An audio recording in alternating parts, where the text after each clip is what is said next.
我们还能像以前那样吗？你知不知道，你不理我的这段日子，我每天都好难过的。把一枚鸡蛋煮熟，看着也跟原来一样，但它还能孵出小鸡吗？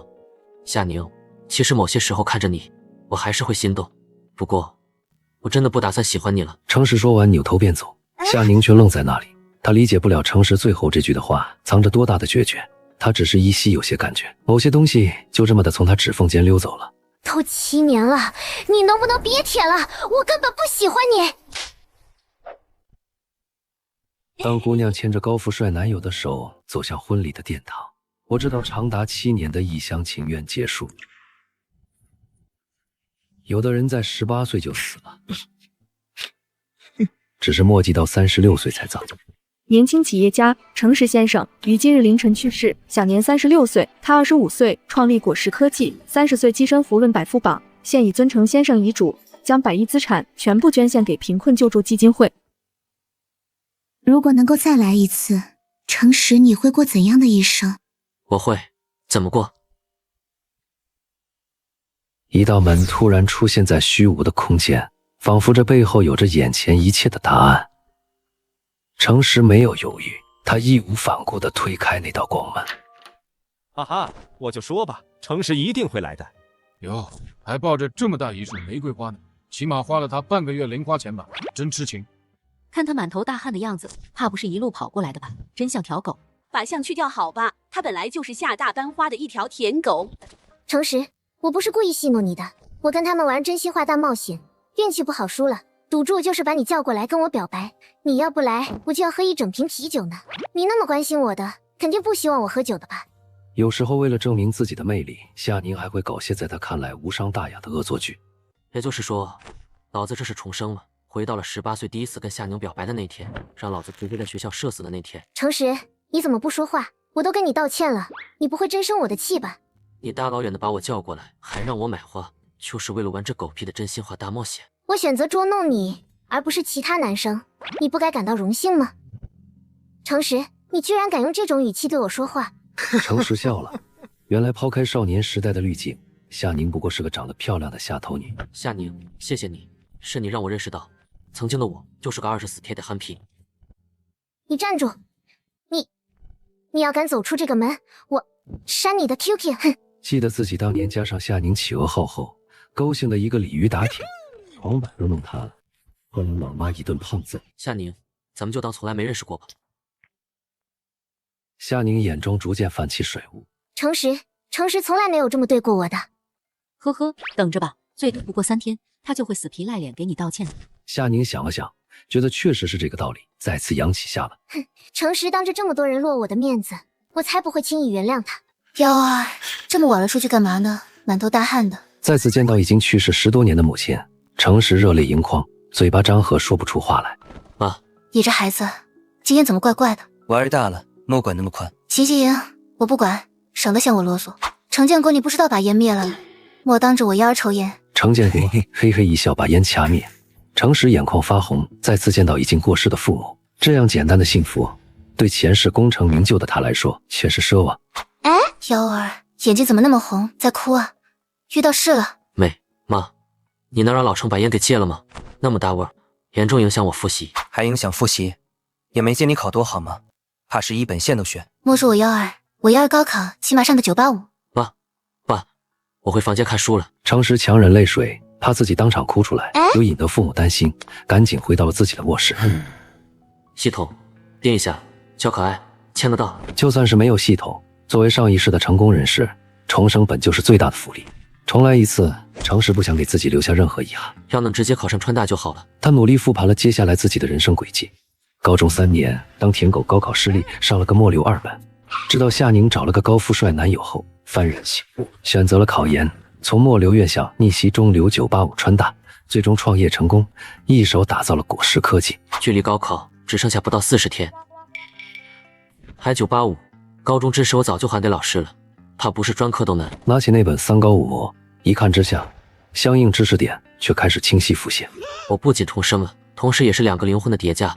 现在我兼具高中连带着大学时学的知识，原来老子也是有挂的。粗略一算，他能比前世多考将近100分，怕是清北都没问题。云琼是但凡能上清北县，市里面那几个龙头企业都会奖励个10来万，这再次启动的商业资金也就不成问题了。五一学校放了整整7天假，第二天程氏一大早就起来了，去了几公里外的市立图书馆看书。到了阅读区，程氏有些傻眼，黑压压一大片，都是跟他一样来复习的高3学生，竟然来迟了。程氏找了半天都没找到位置，正准备打道回府，眼角却瞥见靠窗还有个空位。原来空位对面坐着个长发高冷美少女，前世的程氏肯定跟其他学生一样，不敢坐她对面。现在嘛，他直奔少女对面。同学，这个座位有没有人？少女明显有些诧异，瞥了他一眼，却什么话都没说。怕不是个哑巴。做题的过程很枯燥，程氏偶尔会抬头看看对面高冷少女，确实养眼。在程氏第3次看自己时，少女举起了书，遮住了眉眼，也让程氏看清了少女在读什么书。一本儿童读物活了100万次的猫，程氏忍俊一笑。少女虽是清冷挂，却还有颗童心啊。程氏没有再理会少女，便开始刷题。做完试卷后，程氏边对答案边从书包中取饼干吃。吃着吃着，他去拿饼干的手指传来冰凉触感，对面的少女居然在偷他的饼干吃。没女生能偷我的饼干了。少女完全没把他这个白眼放在眼中，反而加快了取饼干的速度。程氏也果断加快速度，两人形成了一种诡异默契。你取1块，我取1块，很快就只剩最后1片。程氏率先取了，程氏哭笑不得，把饼干分成2半，示意他取走1块，少女却都给取走了，狠狠咀嚼，像在耀武扬威。什么人？少女吃得太快，呛住了，开始剧烈咳嗽。程氏摇了摇头，从书包中拿出一瓶农夫山泉，拧开后递给少女。少女伸手去拿，程氏却又给拿了回来，自己开喝，一口气喝完大半。昂农夫山泉果然很甜。少女瞪着程氏，程氏笑了笑，把东西都装进书包，哼着调子起身就走。偷吃我的饼干就算了，最后居然还故意戏弄我。为了继续看书的心情，少女收拾东西，打开背包拉链后，里面竟然躺着一袋没有拆封的饼干。原来是我在偷吃她的饼干。第二天，于白薇早早来到图书馆，坐到了程氏对面的位置。于白薇从小书包中拿出一盒法式小圆饼，往程氏面前推了推。所以你是在补偿我？于白薇脸颊一红，嘴唇动了动，没有发出声音。看来你不会说话。是呢，你就点头；不是就摇头。被当成哑巴了吗？行吧，反正不用说话最好了。程氏拿过法式小圆饼，大口开炫，很快就消灭干净。他寻思来而不往非礼也，也从书包中掏出一袋辣条。你吃不吃？于白薇眼睛中写满疑惑。你不会辣条都没吃过吧？相信我，好吃的。于白薇小心翼翼取了一根，吞下去后，辣得他发出丝丝的气声。你怕不是个假四川人，这点辣都受不了。这句话成功激发了于白薇的好胜心，他狠狠咬了一大口，嘶嘶声变得更大，但他的眼瞳中却浮出愉悦的眼泪。五一长假，程氏每天都泡在图书馆中做题，于白薇也每天都来。两人唯一交流方式就是互相给对面带零食。程氏把于白薇当成小哑巴，跟他说了不少自己小时候的糗事和上辈子的经历。很快就到了长假的最后一天，于白薇满脸期待地看着程氏，又到了他最喜欢的讲故事环节。今天咱们不讲故事，我考你个问题吧。于白薇轻轻点头。你不挺喜欢儿童读物的吗？那我问你啊，小红帽的胸大不大？于白薇一脸懵，他都不是大不大的问题，他压根就没有。于白薇脸上写着10万个为什么。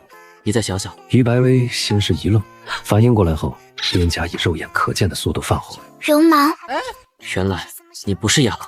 高3 6班的程氏同学，我是高3 1班的于白薇。程氏前世听过于白薇这个名字，原培实验班的学神少女。记忆中，于白薇是这一届民琼市的高考状元，被清华提前录取。不过她没去，而是选择了出国。我不是故意装哑巴的，我只是不喜欢说话。你没有生气吧？你骗了我这么久，我怎么可能不生气？于白薇，你马上要失去我了。程氏本想逗逗他，没想到于白的小脸一下就变白了。对不起，我没有什么朋友，害怕自己讲错话让你不高兴。我逗你的，就这点破事儿，我怎么会生气？真的吗？真的，长这么大，你真一个朋友都没有。妈妈不准我跟男孩子说话，至于女孩子，他们都不怎么喜欢我。话说到这里，程氏也就懂了，于白薇这样的颜值加上高冷的气质，很容易会被嫉妒和排挤。能交得到朋友才有贵。没关系，以后我就是你的朋友。真的可以吗？刘白白很开心，他也有朋友。第二天清晨，程实重返校园，好不容易找到教室，正寻思着自己做哪事，便看到他高中3年的同桌黄子伟冲他招手。程实向他走去。小程，听说你抱着一大束玫瑰花去跟夏大班花表白了，结果怎么样？此话一出，班上的同学都八卦地竖起耳朵。坐在不远处的夏宁也看向了程实，委屈中还带着傲娇。要是换做前世的程实，肯定尴尬的原地社死。但现在的程实有足够成熟的心态。大黄，真想知道，其实这世上的事可以用2句话来概括，一句是管我屁事，一句是关你屁事。整个5一长假，夏宁都等着程实给他道歉，但是整整7天，程实都没有搭理他，仿佛他是个并不存在的人。这么大的落差感，夏宁接受不了。程实不会真的不理我了吧？晚自习结束后，程实跟黄子伟结伴回家。小程，你真不搭理夏大班花了？一整天都没跟他说过一句话。我好不容易摆脱了这段孽缘，你难道不应该感到高兴吗？就怕你口是心非，回家后躲在被子里掉眼泪。老子这样的威猛先生，会因为这点破事掉小珍珠？黄子伟忽然拍了下程实，指向不远处公交车站排下的夏宁。夏宁也看到了程实，哼了一声后扬起下巴，似乎在期待着什么。小程，夏大班花委屈巴巴的样子，显然在等你找他说话，你还不快去？程实当作了耳旁风，目不斜视从夏宁身边走过。夏宁明眼中满是错愕委屈。程实，我再也不想理你了。小程，你彻底没戏了。没戏就没戏呗，指不定下一个更怪。整个一中颜值能超过夏大班花的，也就只有那一位了吧。说着就有一辆跑车停在了2人面前，车窗摇下，黄子伟傻眼了，正是传说中的于百威。程实，上车送你。大黄哥，都跟你说了下一位更怪，现在信了吧？不用，我家就在前面200米。哦，那明天中午我们能一起去食堂吗？可以。那么明天见。车窗合上，跑车缓缓驶离。小程，刚才跟你说话的是于白薇？是的。他想送你回家，还邀请你明天一起吃饭。是的。我是在做梦吗？我掐你一下不就知道了？啊，痛！很遗憾哦，大黄哥，你不是在做梦。程实第2天起床后没有直奔学校，而是先去黄子伟家的早餐店。黄爸，黄妈。程实坐到了角落里正在吃面的黄子伟旁边，看着死党，回忆起了他后来的生活轨迹。前世黄子伟毕业后没有考研，工作换了不少，婚姻也不幸福，天天吵架，不到30岁就白头了。但这小子很绝，程实几百亿的身家也不肯接受程实的帮衬。小程，我只有你一个哥们，你是可以帮我，但我一旦接受了，咱俩的感情就变了。小程，我脸上有花。大黄，你以后要谈恋爱，必须先让我把关。你有点挑啊，让你把关，你我爹，各论各的嘛。我管你叫哥，你管我叫爹，不冲突。校长，我没想那么远，我成绩不是特别好，长得又没你帅，家庭条件一般，哪有女孩子会喜欢我？大黄，你有如此清晰的自我认知，为父甚是欣慰。我嘴里吐不出象牙，你就不能安慰安慰我？好吧，大黄哥，你可以成绩普通，工作普通，长相普通，但是我不可以。校长，你是真的狗。早自习刚开始，班主任黄立民板着脸走进教室，随着他走上讲台，整个教室都安静了。他目光犀利，扫了整个教室一遍。说件事啊，周5跟周6就是高考前最后一次全市统考，大家一定要重视。班主任走后，阴云罩住了教室。小赵，又要考试了，我怎么有种不好的预感，这次会考砸。砸就砸呗，又不是高考，你那么紧张干嘛？难道你不紧张？你成绩还不如我的。那是以前，我觉得自己现在凶的皮包。你就吹吧，要不赌一赌，看谁考的分数高。行，谁赢了谁就是义父。那都不好意思，凭空就多了个好大儿。可怜的大黄哥显然还没意识到程实是个挂逼。中午，程实跟黄子伟提前到了食堂。好大儿，打分3分。瞎叫什么呢？大黄哥前脚刚走，便有个男生坐到了程实身边。哎，同学，有人了。同学，你不认识我？你又不是人民币，我为什么要认识你？程实，别装蒜。首先咱俩同班3年，其次本人还连续3年担任正班长职务，你怎么可能不认识我？程实总算想了起来，这家伙叫周瑞，也是夏宁的舔狗。不过他舔的方式和程实不一样，他是纯冤种暖男。有事？程实，我知道你惹宁宁生气了，给本班长个面子，去给宁宁道歉，周瑞说完，从兜里摸出一张100元大钞，拍在桌上。程实看着装腔拿掉的周暖暖，不时便笑。你笑什么？当然是笑你。我跟夏宁怎么样，关你屁事？你滚一边去，不然放我家大黄哥咬你。黄子伟长得牛高马大，不笑时就是个威慑力拉满的威猛先生。懒得跟你见识。周瑞撂了句话后便狼狈而逃，连桌上的100块都忘了拿。小程，什么叫放我咬周瑞这个装逼货？你他妈拿我当狗？大黄哥，如果我说这钱咱俩一人一半，你又该如何应对？我于白薇刚出现在食堂门口，整个食堂就炸了锅。于白薇平时不会到食堂来吃饭，旁人以为她高冷不合群，事实却是没有朋友，她也没有勇气一个人吃饭。直到认识程实这个会说好多话的朋友。我的天，于校花怎么会到食堂来吃饭？这可是个大新闻啊！也不知道谁有戏能跟他一个桌子吃饭。赵丽，第一次进食堂的于白薇非常紧张，直到看见程实跟她招手，高冷的脸上才浮现了笑意，向程实走去。程实没吃相，嘴吧唧嘴，而虞美人就斯文得多。至于黄子伟，则如履薄冰。程实瞧出了他们的不自在，主动挑起话题聊天。几句话下来，紧绷的氛围立马缓解。你们也是好朋友吗？这是我大黄哥，咱俩打娘胎就认识，他能为我上刀山，为我下火海。合着上刀山下火海的我，对吧？要不要再给您滚个油锅？于白薇莞尔一笑，而大黄哥郁闷的不行，把程实餐盘里的鸡翅塞进嘴里狂炫。你妹，我最爱吃鸡翅膀了，还好我盘中还有一个。于白薇看着，眼中骤然一亮，也学着黄子伟，一筷子就把剩下的鸡翅夹了过来，飞速塞进了嘴巴里。这一幕让程实跟黄子伟都瞪大了眼睛。有什么问题吗？你觉得没问题？好朋友不就该这样吗？我跟你也是好朋友，他抢你的鸡翅膀，我也应该抢。于白薇说完，又夹起鸡翅，狠狠啃了一口。程实算是看明白了，于白薇为人处事就是一张白纸。倒也没什么问题，不过以后除了我，你不准抢别人的东西吃。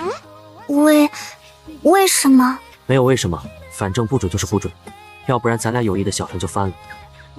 好吧。吃完饭后，三人往食堂外走。黄子伟搭着程实肩膀，快走了2步。小程，你跟于校花到底怎么认识的？这个嘛，待会跟你讲。好吧。黄子伟把手挪开，程实回头一看，发现身后的这位虞美人居然也抬起小臂，做了要搭程实肩膀的动作。于白薇，你干嘛？黄子伟搭你的肩膀，我也要搭。这个绝对不行。为什么？这个吧，大黄他能为我上刀山下火海，才能搭我的肩膀，你行吗？我最怕疼了，所以把手放下。好吧。走过长廊，三人找了个凉亭，围着石桌坐下聊天。黄子伟识趣的坐到了程实跟于白薇对面。小程，现在可以说了吧？你跟于大校花到底怎么认识的？这个吧是付费内容，大黄哥请充值。最后还是于白薇把事情讲了一遍。就因为一个误会。于白薇，你没说到关键点，关键还是因为我长得好看。小程，你在于大校花面前也敢炫颜值？大黄，你知道的吗？前段时间谢霆锋办签售会，他居然主动跟我搭话，你猜他说什么？说什么了？彦祖，你也在啊？黄子薇脸颊抽搐，于白薇捂着嘴笑。在三人的打打闹闹中，一个中午就过去了。夏宁中午没有去食堂吃饭，不知道食堂发生了什么。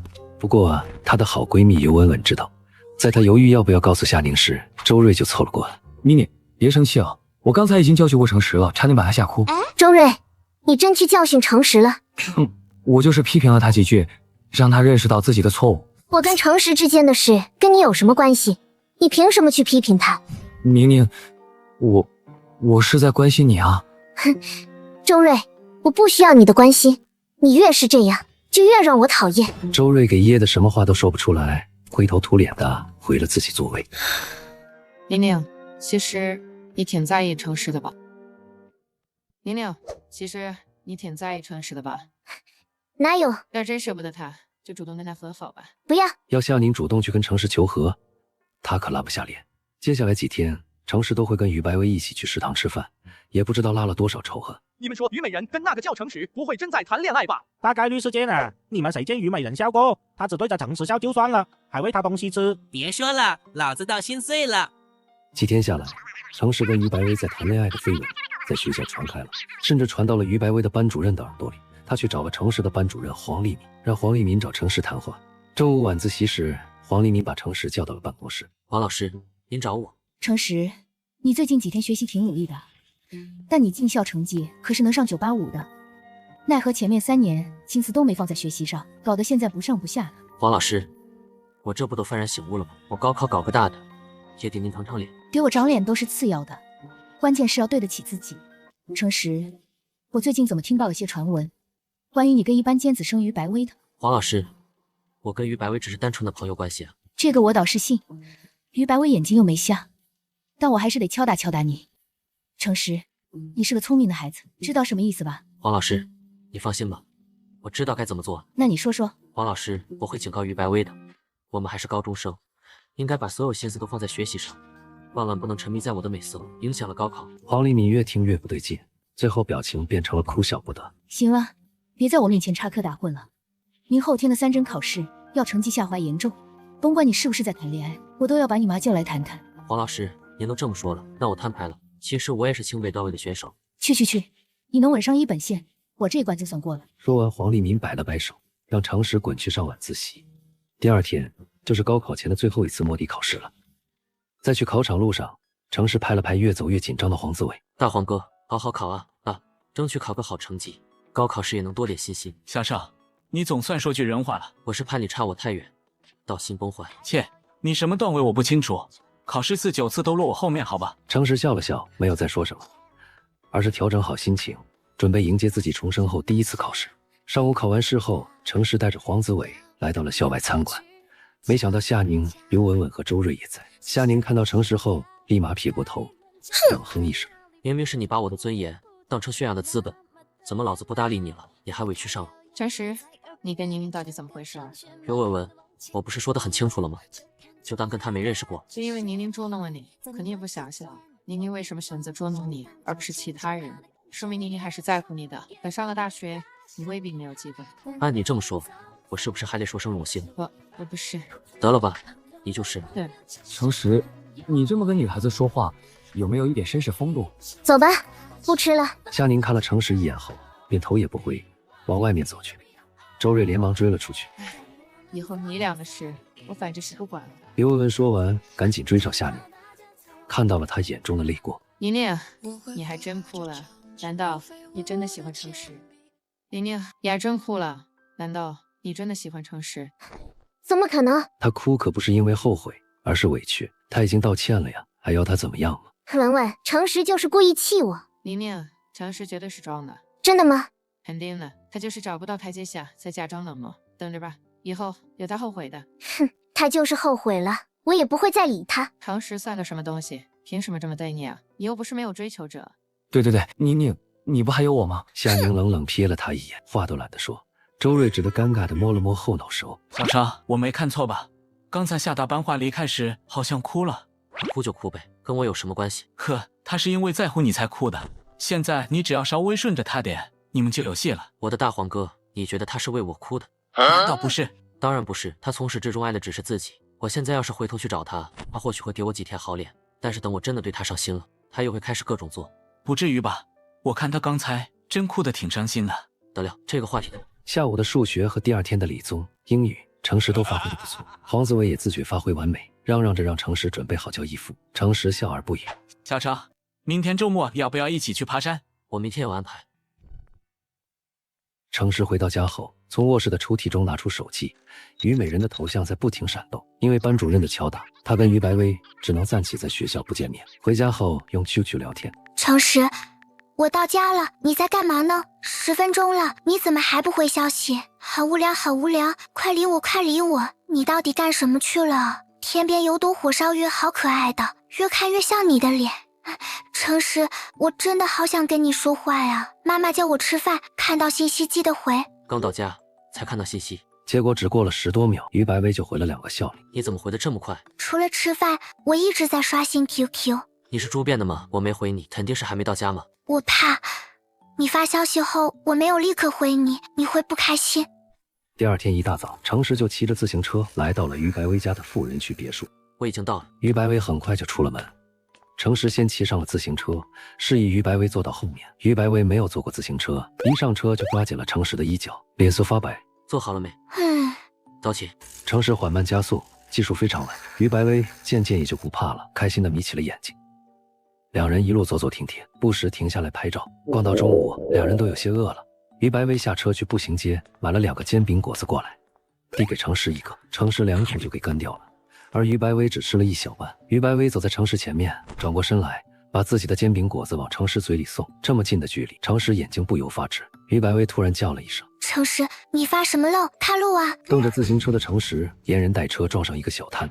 前人板板的，怎么骑的车？赔钱！娘娘莫激动，说嘛，好多钱。摊主打量着程实，看出来了他是个好欺负的学生娃子。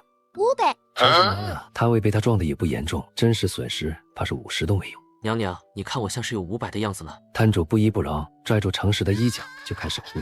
天不稀碗，敲坏了我的摊位不赔钱，有没得天理，有没得王法。很快周围的小商贩便围了上来，对着程实跟于白薇指指点点。程实哭笑不得，决定认怂，打电话给大黄哥让他送钱过来。此时身边的于白薇丹凤眸转了转之后，突然喊了一：“城管来了！”商贩们立刻开始跑路，大妈也松开了拽着程实衣领的手，快逃！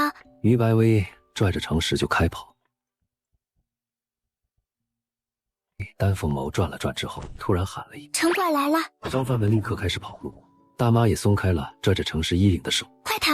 于白薇拽着程实就开跑。两人跑到江边才放慢速度，程实被讨栏杆哭笑不得，于白薇大口喘着气，又累又紧张，这可是他第一次撒谎。两人对视一眼，都笑得不行。于同学，可以啊，你那嗓子跟谁学的？跟电视上学的。干得漂亮。我就是看不惯嘛，那个阿姨就是在讹你。江边起风了，凉飕飕的，两人此时浑身都是汗水，突然被风一刮，程实忍不住打个寒战。你冷不冷啊？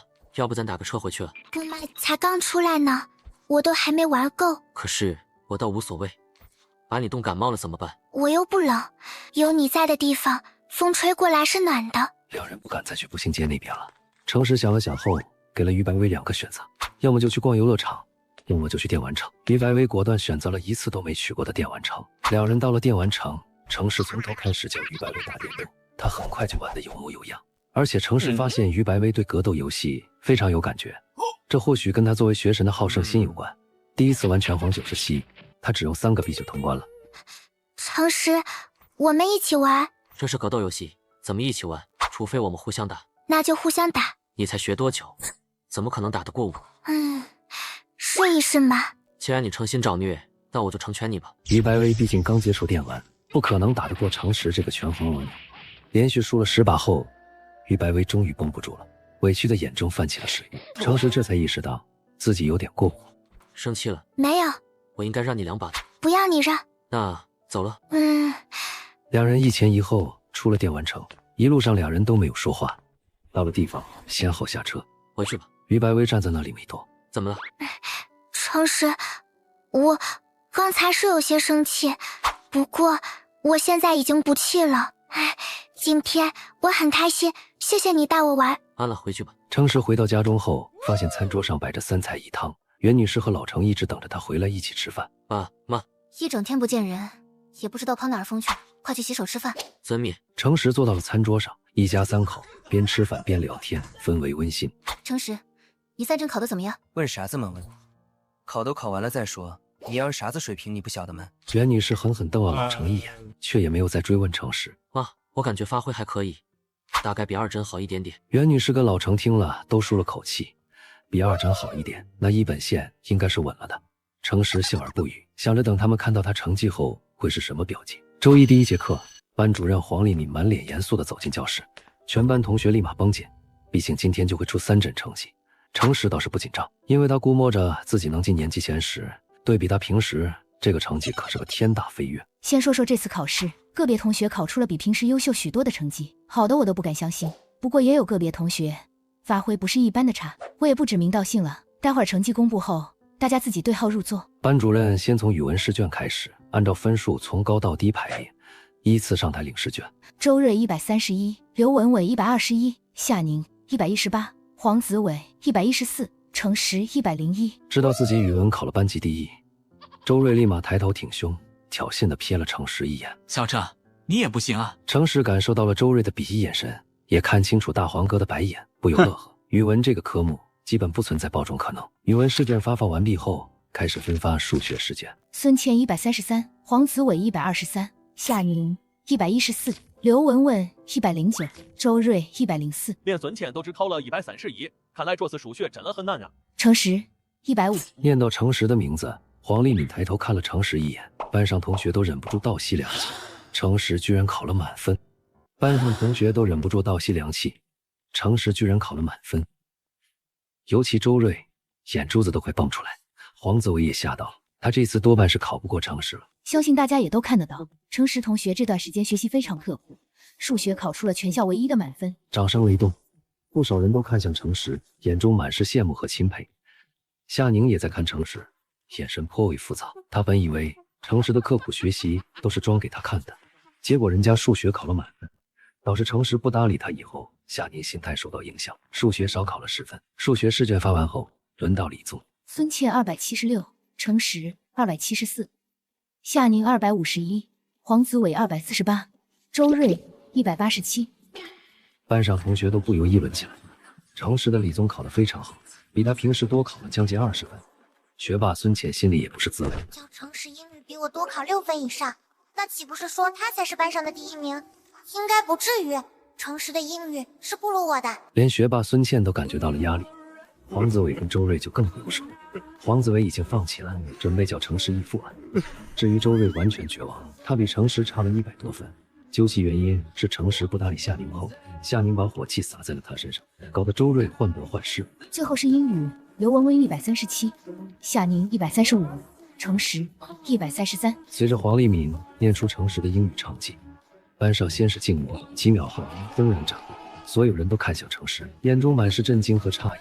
程实总分竟是破了650，相当于除清北外，任何985都随便挑。上讲台领试卷时，程实感受了同学羡慕的目光，非常爽。程实同学此次考试总分658，重点班第1，年级第7，让我们再次为程实同学取得的好成绩鼓掌。掌声再次。不应该啊，程实怎么会这么严？周瑞是班上唯一没有鼓掌的，他心里酸得不得了。夏宁眼神也颇为复杂，在他的眼中，此刻的程实光芒万丈。黄子伟表情也打量程实的目光，像在看陌生人。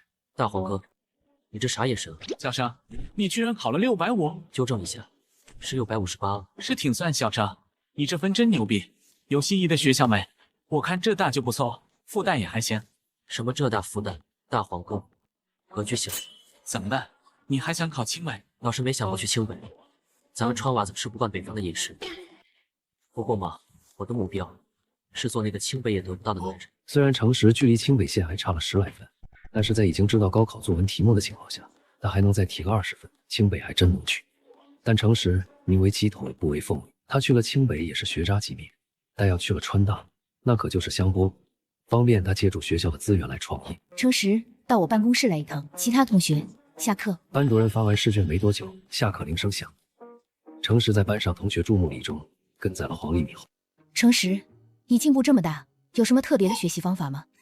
黄老师，那还真没有。程实的成绩能有这么大提升，靠的是重生后的福利，谁也学不来。也是，哪有什么学习方法能够在短时间内成绩提升这么大？你应该就是突然开窍了。又闲扯几句后，黄丽敏说出找程实谈话的另一个原因。程实，过2天就是高考动员大会了，学校决定让你上台讲几句话，鼓舞士气。程实先是一愣，让他上台讲话鼓舞士气，这不是实验班那几个学神的活吗？转念一想，不由一笑，他这次可是考了年级第7，学神竟是我自己。黄老师，我能不去吗？黄老师，我能不去了？你小子怎么讲个话还害羞？没关系的，就是简单说几句。黄老师，我不是害羞，而是这事对我来说没有任何正收益啊。有那个时间，我为什么不多做2道题？黄女士真没想到程实会是这个想法，能够上台讲话，她不应该感到荣幸吗？黄老师，要不咱把这个机会给周瑞同学，他最有班级荣誉感了。你小子，让程实上台讲话是校长决定的，他要连自己的学生都搞不定，不得让其他老师笑掉大牙。这样吧，你答应老师上台讲话，我回头去找一班的孙老师，让他别拿你跟于白薇的事情做文章了。这个嘛，倒也行。黄老师，我回教室了。程实说着，转头就出了办公室，生怕黄丽敏反悔。怎么感觉被这小子算计了？我就知道黄女士一定会用这个当筹码，换我上台讲话的。其实这事儿程实倒是无所谓，就怕对于白薇造成影响，所以让黄女士出手是最优解。走到教室，程实享受了许多注目礼。大黄哥，我试卷。程实疑惑地发现自己各科试卷都不见了，被其他同学拿走了呗，都想看看你是怎么考这么好的。程实哦了一声，没再放在心上。上完了一天的课，其他试卷都回到了程实手中，唯有数学试卷还不见踪影。程实问了才知道，他数学试卷在夏宁那里。他拿我试卷干嘛？程实起身走到夏宁座位旁，让他把试卷还给自己。程实，最后这道大题我没看懂，你能给我讲一讲吗？他眼巴巴看着程实，眼中满是期待。这个明天老师肯定会讲的，到时候你仔细听不就好了？好吧，恭喜你，这次考这么好，试卷还你。夏宁把试卷递给程实后，立马撇过头去，不想让程实看到他的表情。而程实回到座位后，吐了口气。夏宁的表情他都看到了，很难想象夏宁也会为他而难受。程实晃了晃脑袋，甩掉了这不该有的波动。晚上，程实跟黄子伟结伴回家。程实对黄子伟讲了他要上台动员的事。我去，校长，你要出名了。那刚才你去拿数学试卷时，夏宁跟你说什么了？他让我给他讲题。夏宁跟你说什么了？他让我给他讲题。然后呢？哪有什么然后，我拒绝了。校长，不至于吧？就是讲下题而已，当不成恋人，你们也可以做朋友的嘛。毕竟你跟夏宁都算是青梅竹马了。听大黄哥这么一说，程实心里有了丝烦躁，喜欢夏宁的18岁灵魂又开始蠢蠢欲动了。既吃不接打的憨批。程实回到家中后，袁湘琴嗖的一下从沙发上起来，程建国也装模作样的看起了报纸。娇儿，饿了没？行了，二位，不就是想问我考的怎么样吗？试卷都在书包里呢，拿去看。夫妻俩也不装了，赶紧拿过书包，从里面翻出试卷。语文101，程实，你这考的还没2折好。老程边看边咕哝，袁女士也皱起了眉头。不过等看到数学试卷时，他们都瞪大了眼睛。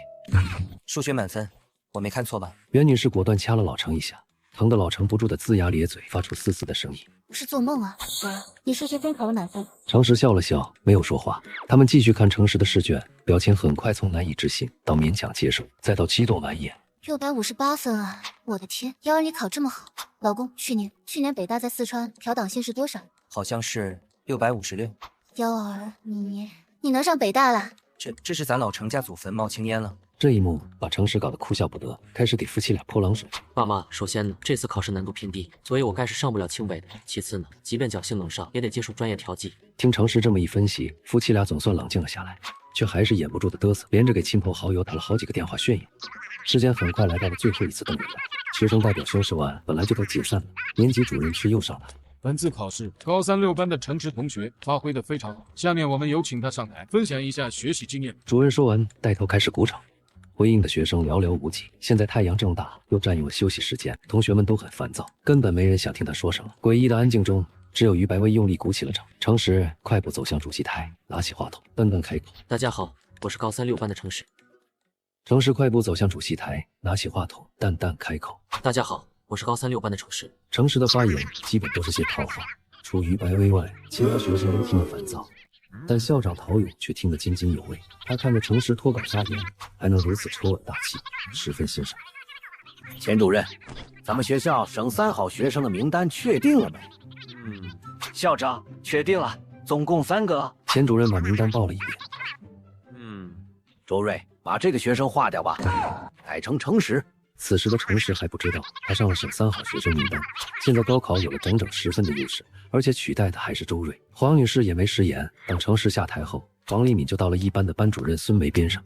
司老师，其实我们班这头叫程实的猪还是挺清秀的吧？孙梅皱起眉头，问黄丽敏几个意思。你看这次3整考试，于白薇成绩也没下降。既然如此，那些个捕风捉影的事就没必要再拿到台面上来了。程实的成绩就是黄丽敏最大的底气。孙梅考虑片刻后点了点头，认可了黄丽敏的说法。开完动员大会后，程实跟黄子伟带上了于白薇一起去了电玩城。刚进电玩城，于白薇就拉着程实直奔拳皇97那台机器。你还想跟我 PK 啊？于白薇用力的点了点头，程实忍俊不禁。这次他果断选择了放水，让于白薇赢了好几把。这于白薇却不高兴。程实，你能不能不要让我？认真的。程实只能拿出全部实力打了于白薇一个10比。不过程实也明显感觉到于白薇进步了不少。打完10局后，于白薇掏出了一个笔记本，不停在上面写写画画。你干嘛？做笔记，找出失败的原因，归纳你的出招习惯。程实无话可说，三人也没在电玩城玩太久，便出来了。程实，你高考打算报读哪所学校？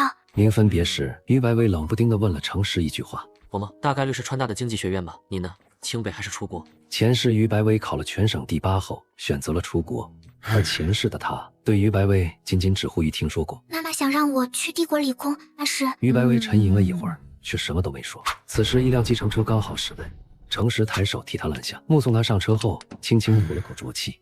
小程，虞美人是要出国的，你俩真能成？什么成不成的？我跟于白薇不一直是朋友关系。切，你就装嘛，我就不信你对虞美人一点感觉都没有。程实笑了笑，没有再说什么。像于白薇这样拥有全世界的公主，真的需要他吗？回到家中后，袁湘琴找到程实。娇儿，马上要过端午节了，我包了些粽子，你给琉璃阿姨送去。妈，我能不去吗？不是不愿意给袁女士跑腿，而是这个琉璃阿姨正是夏宁的妈妈。不行，必须去。我都跟你琉璃阿姨说好了，让你顺便给宁宁补一补数学。妈，你都没问过我答应不答应，你不尊重我。爸，你都不管你老婆。老婆，我觉得……闭嘴。儿子，你都不管你妈。程实只得拿着2屉粽子去夏宁家拜门。琉璃一见到程实，脸上就堆开了花。宁宁，程实来了。琉璃去给程实倒水，程实随意打量起夏宁的家，确实比他家富裕不少。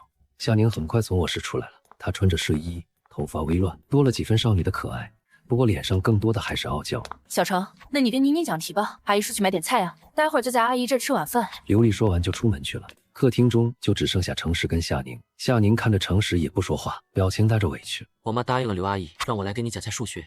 咱们开始吧。程实，如果不是袁阿姨要求，你还会来给我讲题吗？程实，如果不是袁阿姨要求，你还会来给我讲题吗？不会。那我不听了。那你再说一遍。程实边说边打开手机录音功能。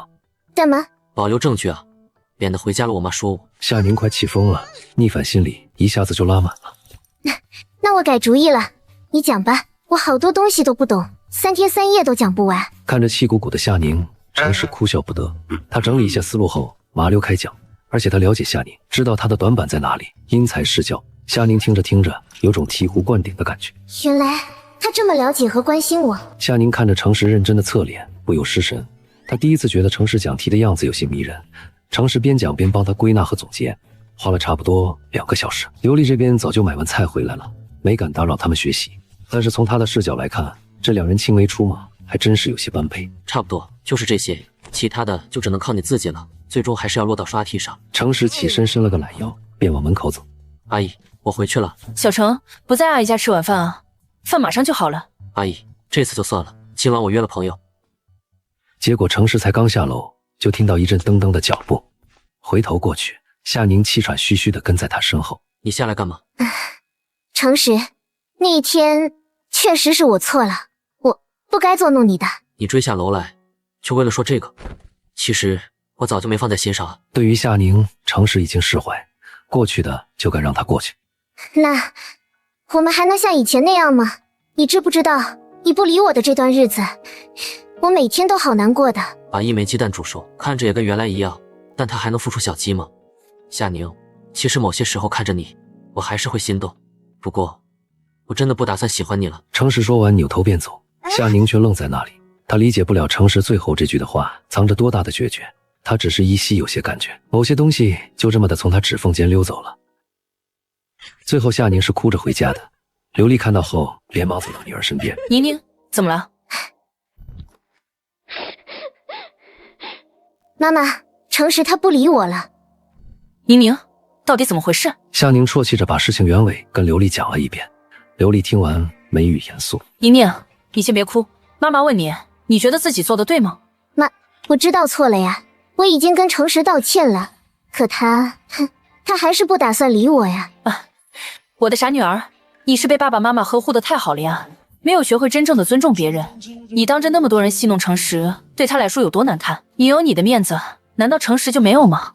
可是我已经跟他道歉了呀。傻女儿，你觉得这世上什么事情都能够用一句对不起来解决的？妈妈，那我现在应该怎么办？妈妈给你分析一下吧。小程以前是真的喜欢你，但你把这一切都当成理所当然，直到他抽离了这段不对等关系后，你才渐渐察觉他对你的关心。你仔细想想吧，你到底是因为小程难过，还是为你自己？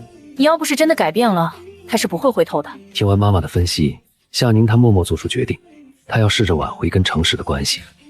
而程石这边回到家后睡得格外香甜。所谓成长，不就是跟年轻的自己达成和解吗？很快又到周一，程石跟黄泽伟进校时，看到门口公示栏上多了个告示：09年省3好学生名单，程石的名字赫然在列。哇，这可是高考整整加10分的先发优势。这么大个事，怎么黄女士也不提前说一声？呵呵，有眼光。等进了教室，程石走到自己座位后，发现好多同学都用怪怪的眼神看着自己。桌上多了个饭盒，饭盒下面压着个纸条。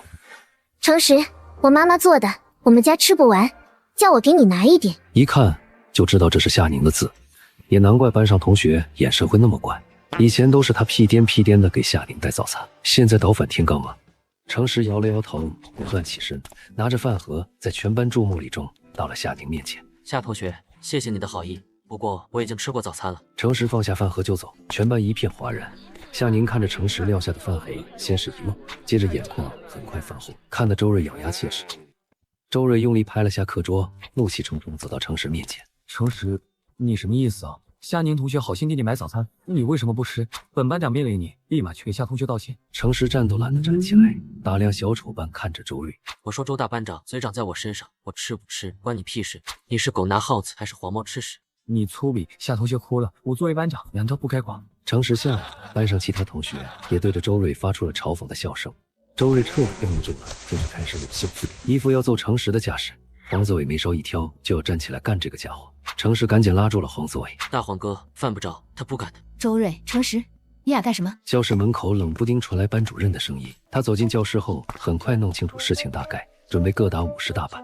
周瑞，你可是班长，怎么能带头违反学校纪律？对不起，黄老师，我失态了，没有一点校3好学生该有的样子。你呢，程石，认识到自己的错误了吗？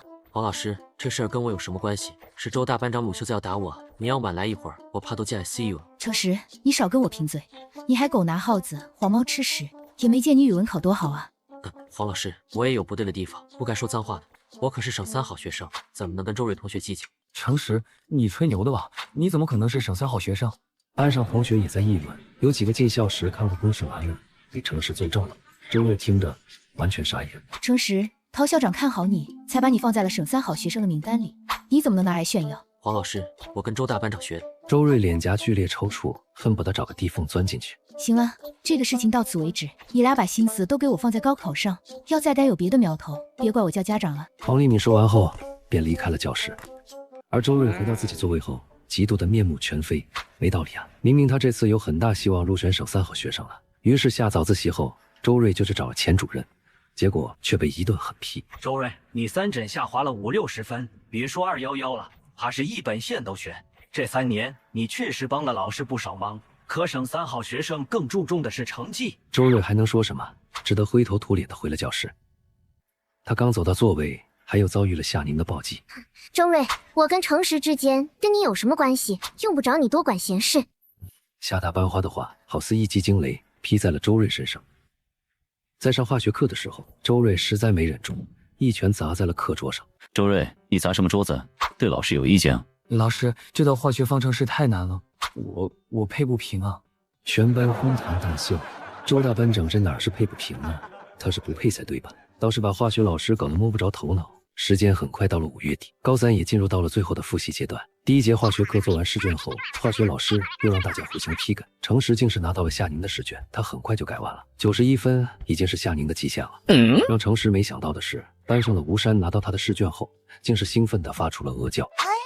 程石的试卷在我这里。程石本来就长得不差，重生后又多了成熟男人的气质，再加上这段时间光环闪耀，他竟成了女生们心中的6班唯一的男神。下课后，吴山拿着程石的试卷到了程石座位前。程石，满分108，你考了105分，也太厉害了。谢谢。程石接过试卷后，看了看自己那3分扣在哪里，发现是自己粗心，把记忆安心写成了希尔格。就一记心写，程石同学，我还专门帮你用红笔改正了呢。吴山同学，我是说怎么会犯这种低级错误？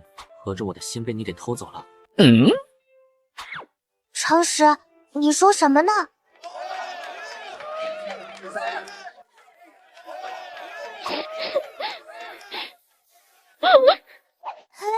程石同学，你也太会了吧，有被撩到。夏宁看着这一幕，心里面竟是酸溜溜的。这段时间，他一直在尝试着跟程石修复关系，但程石一直冷漠而疏离。他只希望以后大家天各一方，各自安好，不要再有纠葛。很快就到了高考前的最后一天，班上氛围颇为微妙，紧张中带着伤感。毕竟今天可能就是和同学们的最后一面。最后的2节课，黄丽敏也走了心，说话明显带着鼻音。老师在这里正式跟大家伙道个歉，这3年来一直不让你们释放天性。老师知道你们私底下叫我什么？灭绝师太吗？下面顿时响起笑声，此起彼伏。黄老师，这你可就瞎说了，私底下咱们都叫你周芷若呢。要您再年轻个10来岁，选班花哪有夏同学的事？老师，只是希望你们能够上个好大学，别辜负12年的寒窗。老师最后再送大家几句话吧。班上所有同学闻言都是正襟危坐。人这一辈子，所谓的功成名就，跟一件事相比，其实都算不了什么。这件事，便是用你们喜欢的方式度过一生。我们来到这个世界，应该为自己而活，去看花怎么开，水怎么流，太阳怎么升起，夕阳何时落下。生命是一场偶然，我们在中间寻找因果。班上同学不少都掉下眼泪，程石也听了进去，竟也红了眼眶。生命是一场偶然，我们在中间寻找因果。说者无心，听者有意。黄丽敏这番话戳中了他的心坎儿。程石把课本全搬回家后，已经中午了，又直奔黄子伟家里一起吃午饭。吃完午饭，黄子伟问程石下午有什么安排。小生，我们要不要找个地方看书？看书都这个节点了，还看个嘚儿？平时怎么没见你这么爱学习？小生，我这不紧张吗？看出来了，这样带你去个地方缓解一下你的焦虑。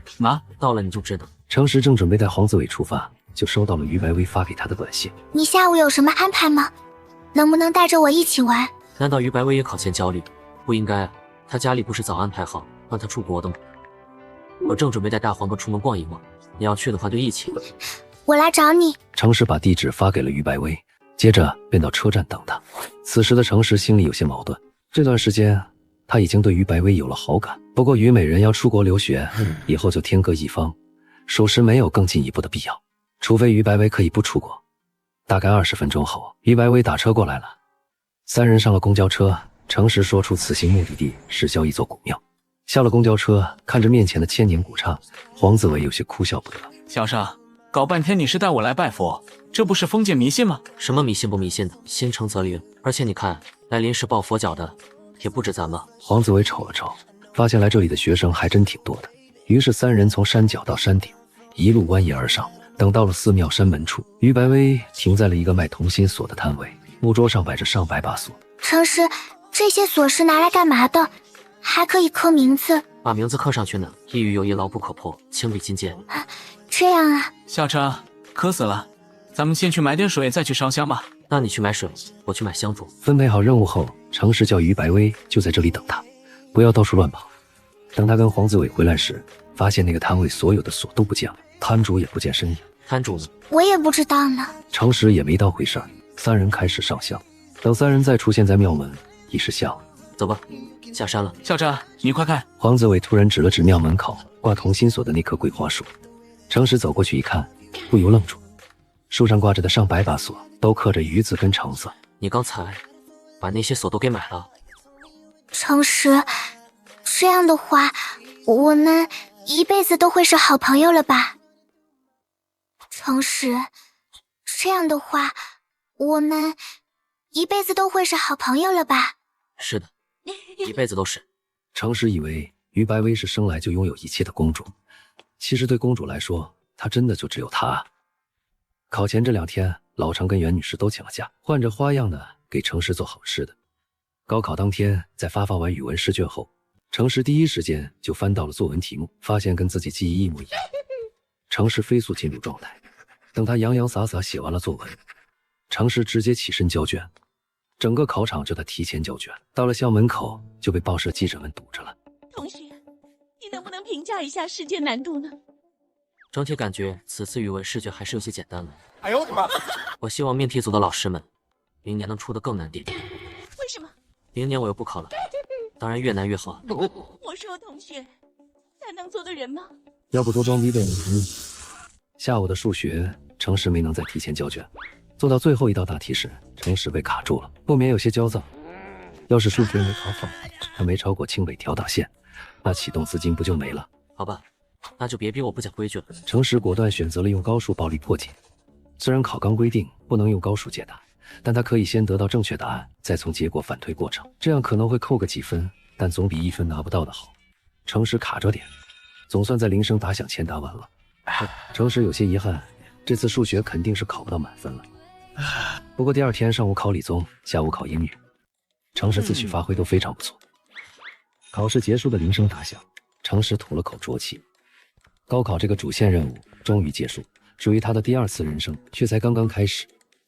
回到家中后，程实躺在床上后却根本睡不着。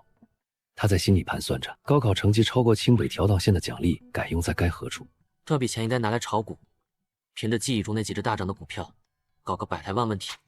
不知不觉10天过去，班上还组织了一次聚会。程实没去。聚会那天，班上同学都喝了不少酒。周瑞本来想借着酒劲儿给夏宁表白的，不过看着因程实没来而有些落寞的夏宁，他瞬间就没有胆子了。而于白薇在高考结束后就跟他妈妈一起去日本旅游了。今天有人在那里举办婚礼，新娘子很好看，新郎就有些普通了。不过他的眼睛很漂亮，跟你的眼睛是一个类型。日本真的好无聊，我想回来了。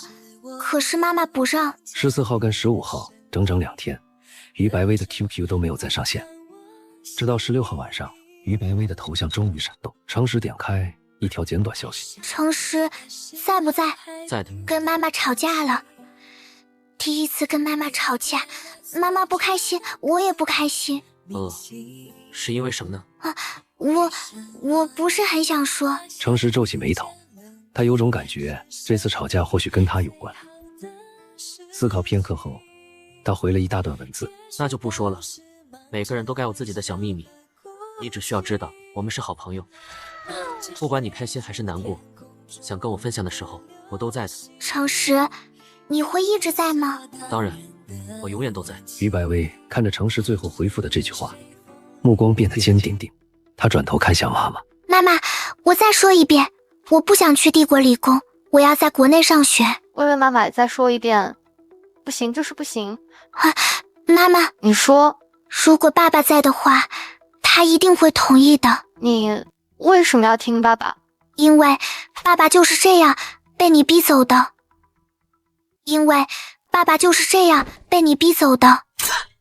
薇薇，你明知道这样说妈妈会很难受，你以前不会这样的。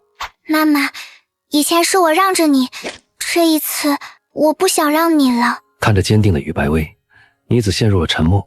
良久之后，她悠悠地开口：薇薇，是因为那个叫程实的男生吗？是的。回国后找个机会让妈妈跟他见一面吧。不行，妈妈，长这么大我就只有这么一个朋友，难道你也要把他逼走吗？可是妈妈，程实是世界上最好的人。女子沉默着起身走到了阳台，抬头看着天空，点了根香烟。女儿真的长大了。女子苦笑着掐灭烟头后回到房间。薇薇，你可以在国内上大学，不过大学毕业前如果被妈妈发现你有谈恋爱的苗头，我会立马送你出国的。谈恋爱？他跟程实不是好朋友吗？为什么要谈恋爱呢？于白薇不能理解恋爱是个什么东西。出分前一天，程实家、黄子伟家还有夏宁家聚在一起过周末，他们的妈妈都是初中同学，3个家庭时常在一起聚餐。今天就聚在江边自助烧烤，夏宁刻意精心打扮了一番，程实却只淡淡扫了他一眼就抽离了目光，这让夏宁难受的不行。老程，我就说吧，3个孩子中就你家程实最聪明，这不后期发力就把宁宁跟大黄甩后面去了。他打算去哪所大学？下巴嘴里叼着根软中华，借着国家大搞基建的东风，做工程的下巴已经身价不下1000万，在小县城绝对算富豪阶级。不过他看着程建国的眼神却有掩饰不住的羡慕。这个程实打小就有自己的想法，我倒也没问过他，不过川大就挺好，离家近嘛。川大好啊，要宁宁这次发挥不错，也能踩线进川大，到时候俩孩子一起上大学也有个照应。大黄爸妈这时候就插不上话了，以黄子伟的水准不可能上川大的。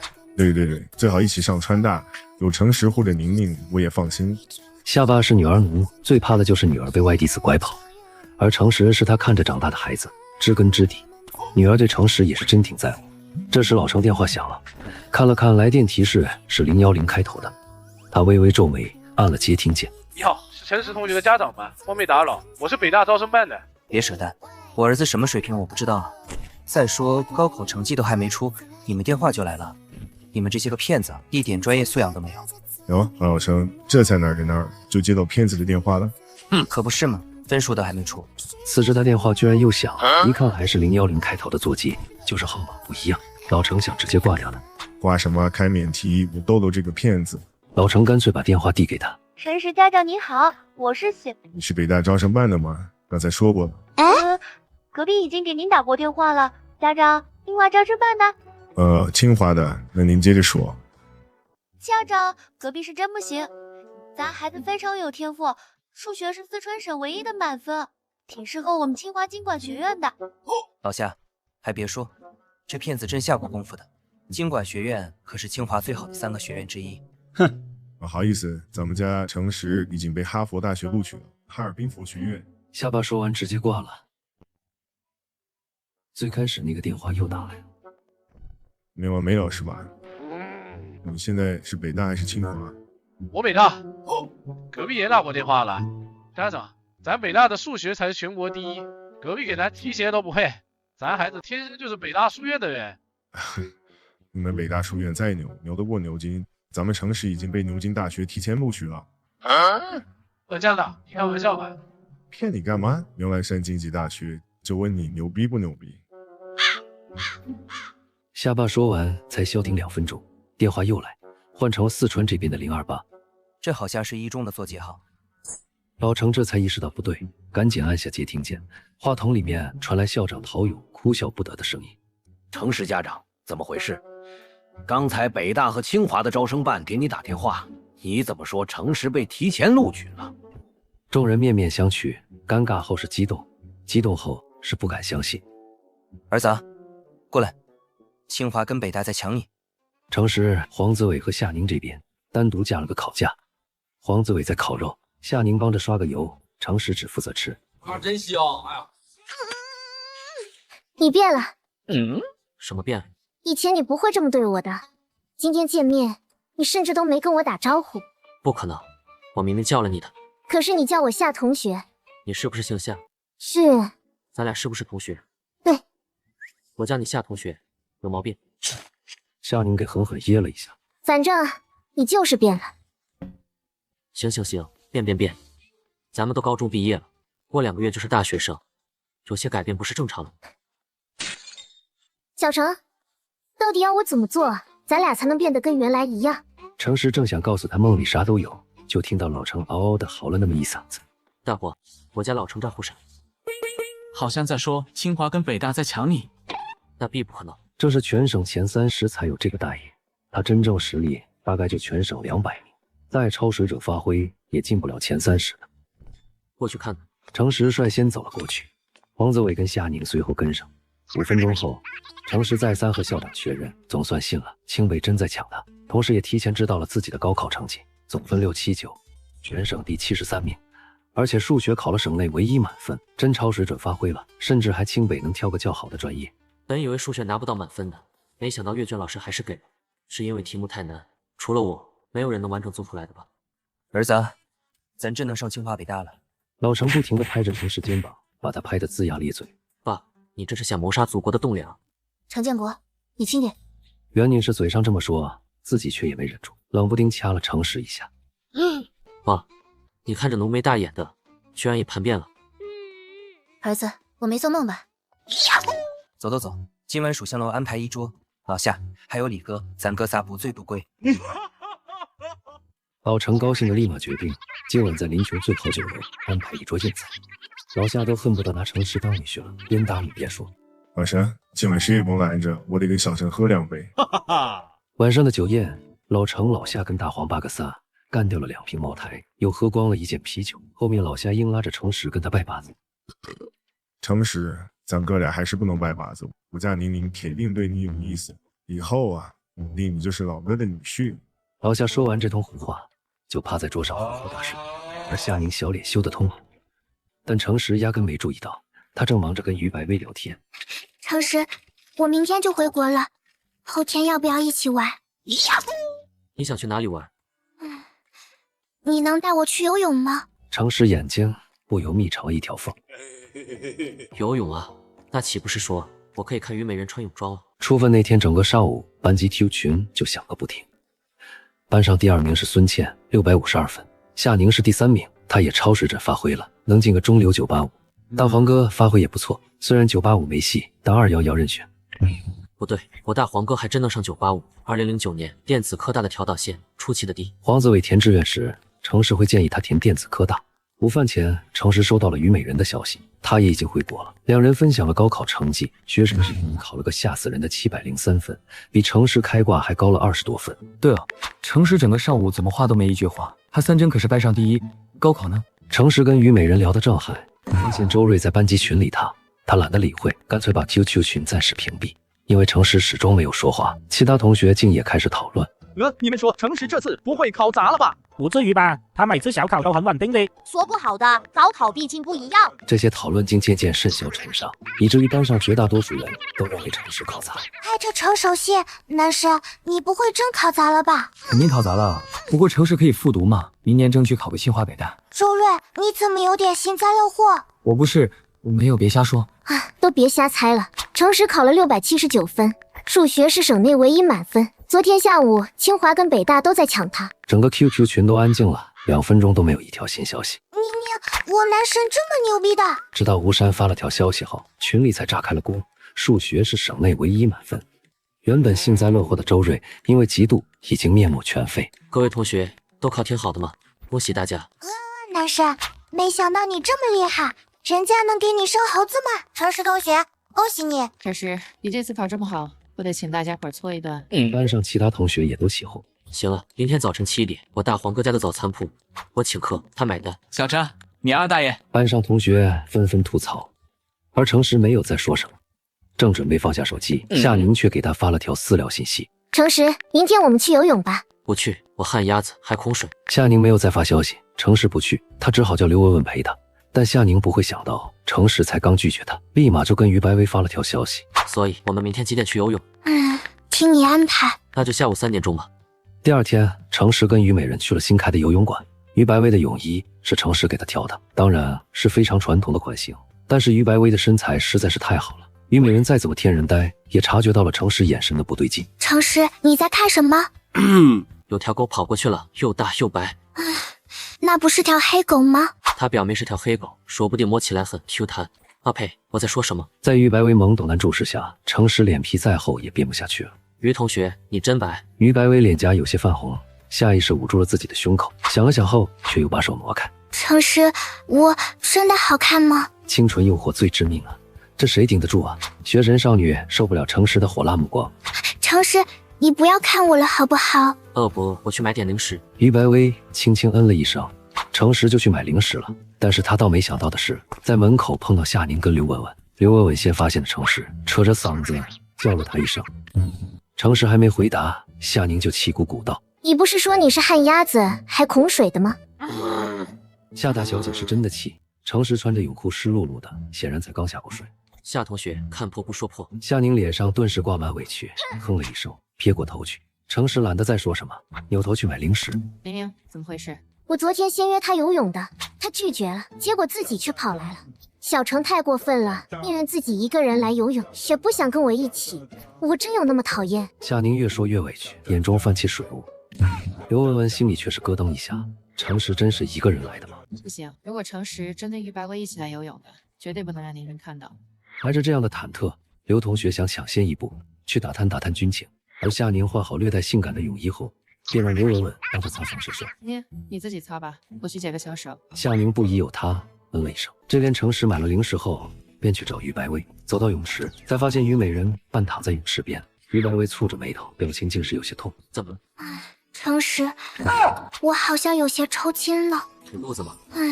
别动，我给你揉揉。程实放下零食，蹲在于白薇身边，开始给她揉捏小腿。捏了一阵，于白薇痛苦表情换成了舒适，甚至从鼻腔中发出了微微的哼哼。程实舒了口气，同时有些蠢蠢欲动，手掌逐渐从小腿转移，放到了于白薇白皙粉嫩的脚丫子。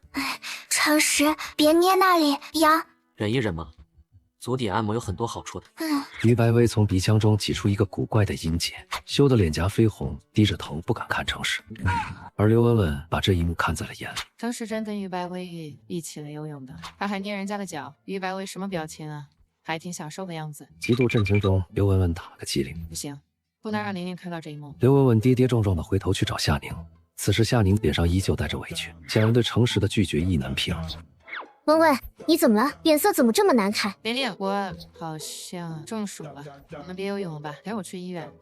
文文，你天天在外面疯跑也没见中暑啊，今天怎么就这么不中用？夏宁其实想找程氏好好聊聊，不过好姐妹都中暑了，肯定是要先去看病了。走吧，去换衣服，我扶你。程时啊，程时，你怎么不知道珍惜呢？程氏当然不知道，刘文文给他解了这个修罗场。等他和于白薇游出了游泳馆，已经快5点了。那咱们再去打一打电动。那于是两人去电玩城疯玩了1个多小时，直到于白薇接到他妈妈的电话，他才不情不愿地出了电玩城。夕阳余晖下，两人站在街角等计程车。喂，不至于吧？今天没玩尽兴，我们改天再约就是了。程时，谢谢你带我玩，你是我最好的朋友。拜托，说的好像你有很多朋友一样。反正你最好啦，你是个好人。于白薇，以后不许给我发什么好人卡，你要想夸我呢，就说我长得帅。程时，妈妈不让我说谎。过几天我会很忙，大概没那么多时间带你玩。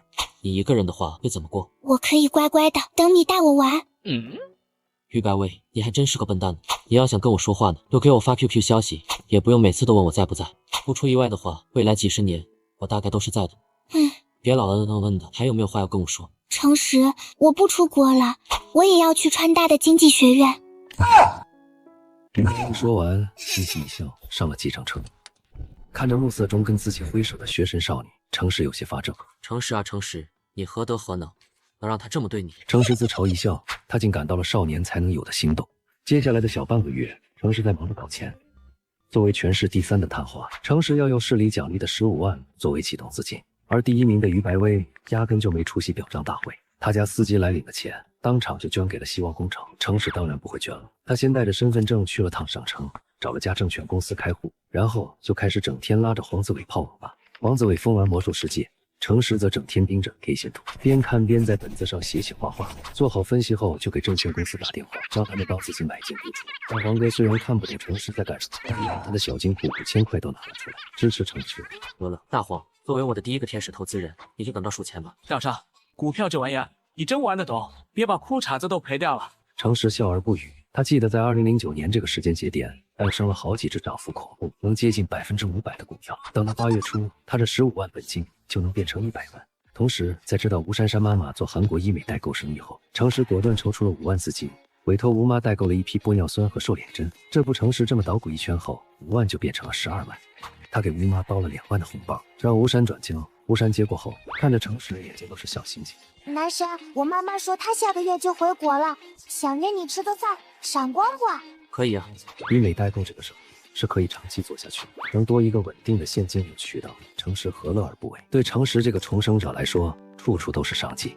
这不，他在 QQ 上跟于白薇聊天时，腾讯新闻猛然弹出了一条消息：弘道集团跟广药集团红罐凉茶之争落下帷幕，弘道集团败诉，广药成功拿回王老吉商标，弘道集团悬赏20万，向全国征集新名以及宣传广告词。加多宝，真正的红罐，真正的凉茶，还是原来的配方，还是原来的味道？不怕上火就喝加多宝。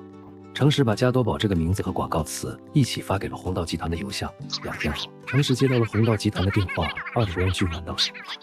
只能说重生是真快乐，但这些都不是程时真正的规划。医美行业现在虽然是个风口，不过肯定越往后越卷，只适合小打小闹。股市嘛，懂的都懂。反正在搞到第1桶金后，程时不打算再碰。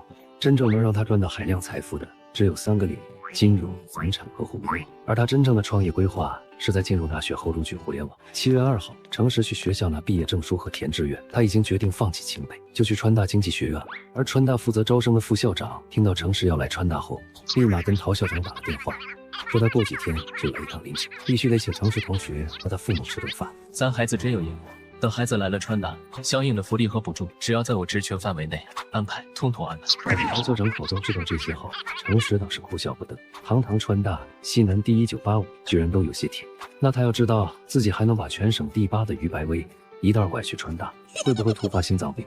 等填志愿的时候，5个平行志愿，程实第一个直接填了川大经济学院，第二个跟第三个填了清华跟北大。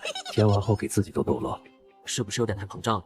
居然敢给清华和北大反胃奖。而黄子伟听了程实的建议，第一个志愿填了电子科大。至于夏宁，他没有跟前世一样填西财，而是填了川大的外语学院。填完志愿后，班上同学陆续离开，程实去办公室找了黄女士，跟她聊会天。程实，还记得3诊前老师找你谈话不？你小子说自己准备搞个大的，给老师长长脸，没想到还真就实现了。老师为你感到骄傲。黄老师，那还不是您栽培的好，我都有些后悔以前没有好好听您的语文课。程实，我这课本都现成的，要不老师再给你讲一课？黄老师，我就随口一说，您还当真了？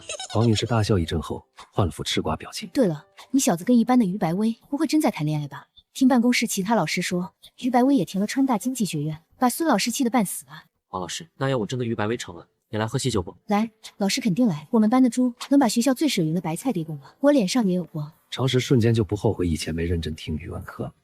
程实跟黄丽敏聊了得有半个小时，黄子薇等了他5分钟就失去耐心了，果断先撤。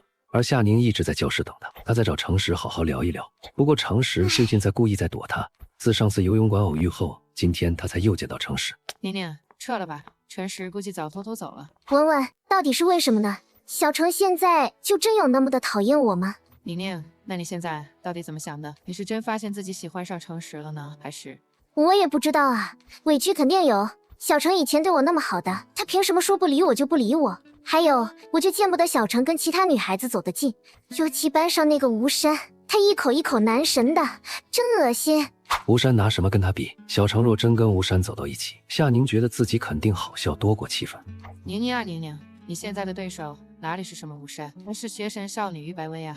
你要知道了，程实现在跟于白薇走得有多近，心态怕是会崩吧。黄子伟跟夏宁都没有等到程实，真正在等他的是于白薇。两人早就发短信联系过，而此时的于美人就站在校门口公告牌下等着程实。他看着贴出来的高考喜报，微微蹙着眉头。公告牌上高考前3甲照片按照成绩依次排列，于白薇、陆云琛和程实。他跟程实的照片被陆同学隔开，越看于白薇越不开心。他决定把照片顺序换一下，让程实和他挨在一起。做了心理建设后，终于于白薇鼓起勇气尝试着去够照片，却发现他够不到。于同学，有什么需要帮忙的吗？一个阳光帅气的男生走了过来，像极了校园纯爱小说中的男主角。于白薇看着这个颇为眼熟却想不起来名字的男孩。你认识我？于同学，我们同班3年，可叫同学，是有件需要帮忙，你能帮我把陆云琛的照片跟程实的照片换一下顺序吗？我想跟程实挨在一起。阳光男孩表情变得更加古怪，眉宇间还带着失落。所以你是不愿意帮忙对吧？我没有。好像下了天大决心，他长长叹了口气。好吧，我帮你。阳光男孩把公告牌上陆云琛的照片跟程实的交换了顺序。同学，谢谢你，你是个好人。于同学，其实不跟你说了。于白薇没给他说话的机会，挥挥手后便朝着楼梯口小跑，眼中清冷换成了满满的欢喜。他看到程实了，其实我就是陆云琛啊。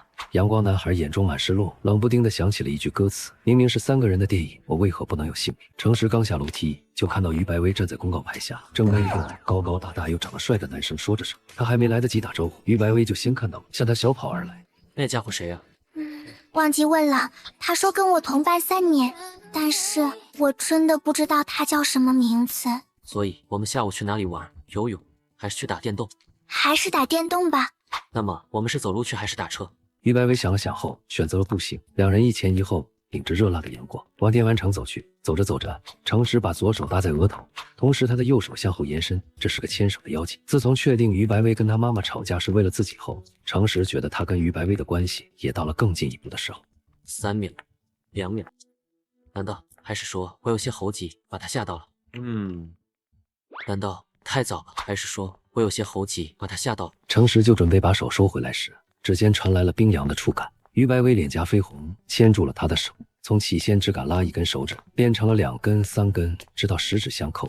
两人都没有说话。此时阳光绚烂，一起的一切都让人觉得岁月是如此这般的静好。后两人到了电玩城，打了大半小时的拳皇 PK， 依旧程实完胜。不过于美人进步太快，才玩几次就能跟程实打得难解难分。程实真感到压力了。这时又接到了黄子伟的电话，大黄哥表示他也要来了。但当他抵达现场后，就开始后悔，因为他被强行喂了好多狗粮。哥俩玩游戏时，于白薇会掏出纸巾给程石擦汗，还会喂程石喝奶茶。三人一直玩到了5点半左右，才准备打道回府。这时，程石猛然注意到店门口多了张告示，扫了眼内容，程石挪不开脚了。他看到了好多小钱钱，这家电玩城的老板居然想把店子转让。这时暑假才刚开始，正是客流量最大的当口。2009年还是电玩城最火爆阶段。这老板疯了吧？怎么会想转让这么个聚宝盆呢？是遇到了急事，还是发现了更来钱的风口？程石决定找老板问一问，他打算多少钱整。于是程石给老板打了电话。半小时后，老板风风火火赶来。老板40岁出头，但顶着个铮亮的光头，还是个大花臂。见程石只是个学生娃娃，他眉毛顿时皱在一起。我说年轻人搁这儿消遣我呢，高中毕业了没？也敢盘我的店子？大哥，真没消遣你，聊一聊呗。打算多少钱转？老板这才仔细打量起程石，发现程石身上确实有着远超学生的沉稳。怕不是哪家的少爷公子啊？老板这么一寻思，瞬间换了副笑脸。小哥真想盘啊？那老哥给你说个10成价，也不多，就88万。程石微微皱眉。这段时间他在股票市场已经赚到了50万，再加上医美代购赚的5万，以及红道集团给他的那20万，再跟老板砍价，倒也勉强凑得出来。但是这样一来，他就没钱继续炒股了。电玩城带来的利润虽然会超过他在股票市场的收益，时间线却拖得太长了，并不符合他的规划。老哥，你这不狮子大开口吗？那算了，你另找有缘人吧。老板露出个鄙夷眼神，心想这小子肯定不是什么少爷公子，价都不敢还，铁定是个穷逼。三人出了电玩城，正准备各自回家，虞美人冷不丁开口：程石，你真的想盘这家电玩城？是有过冲动，稳赚的买卖，回款也快。那你为什么没盘？难道是没钱？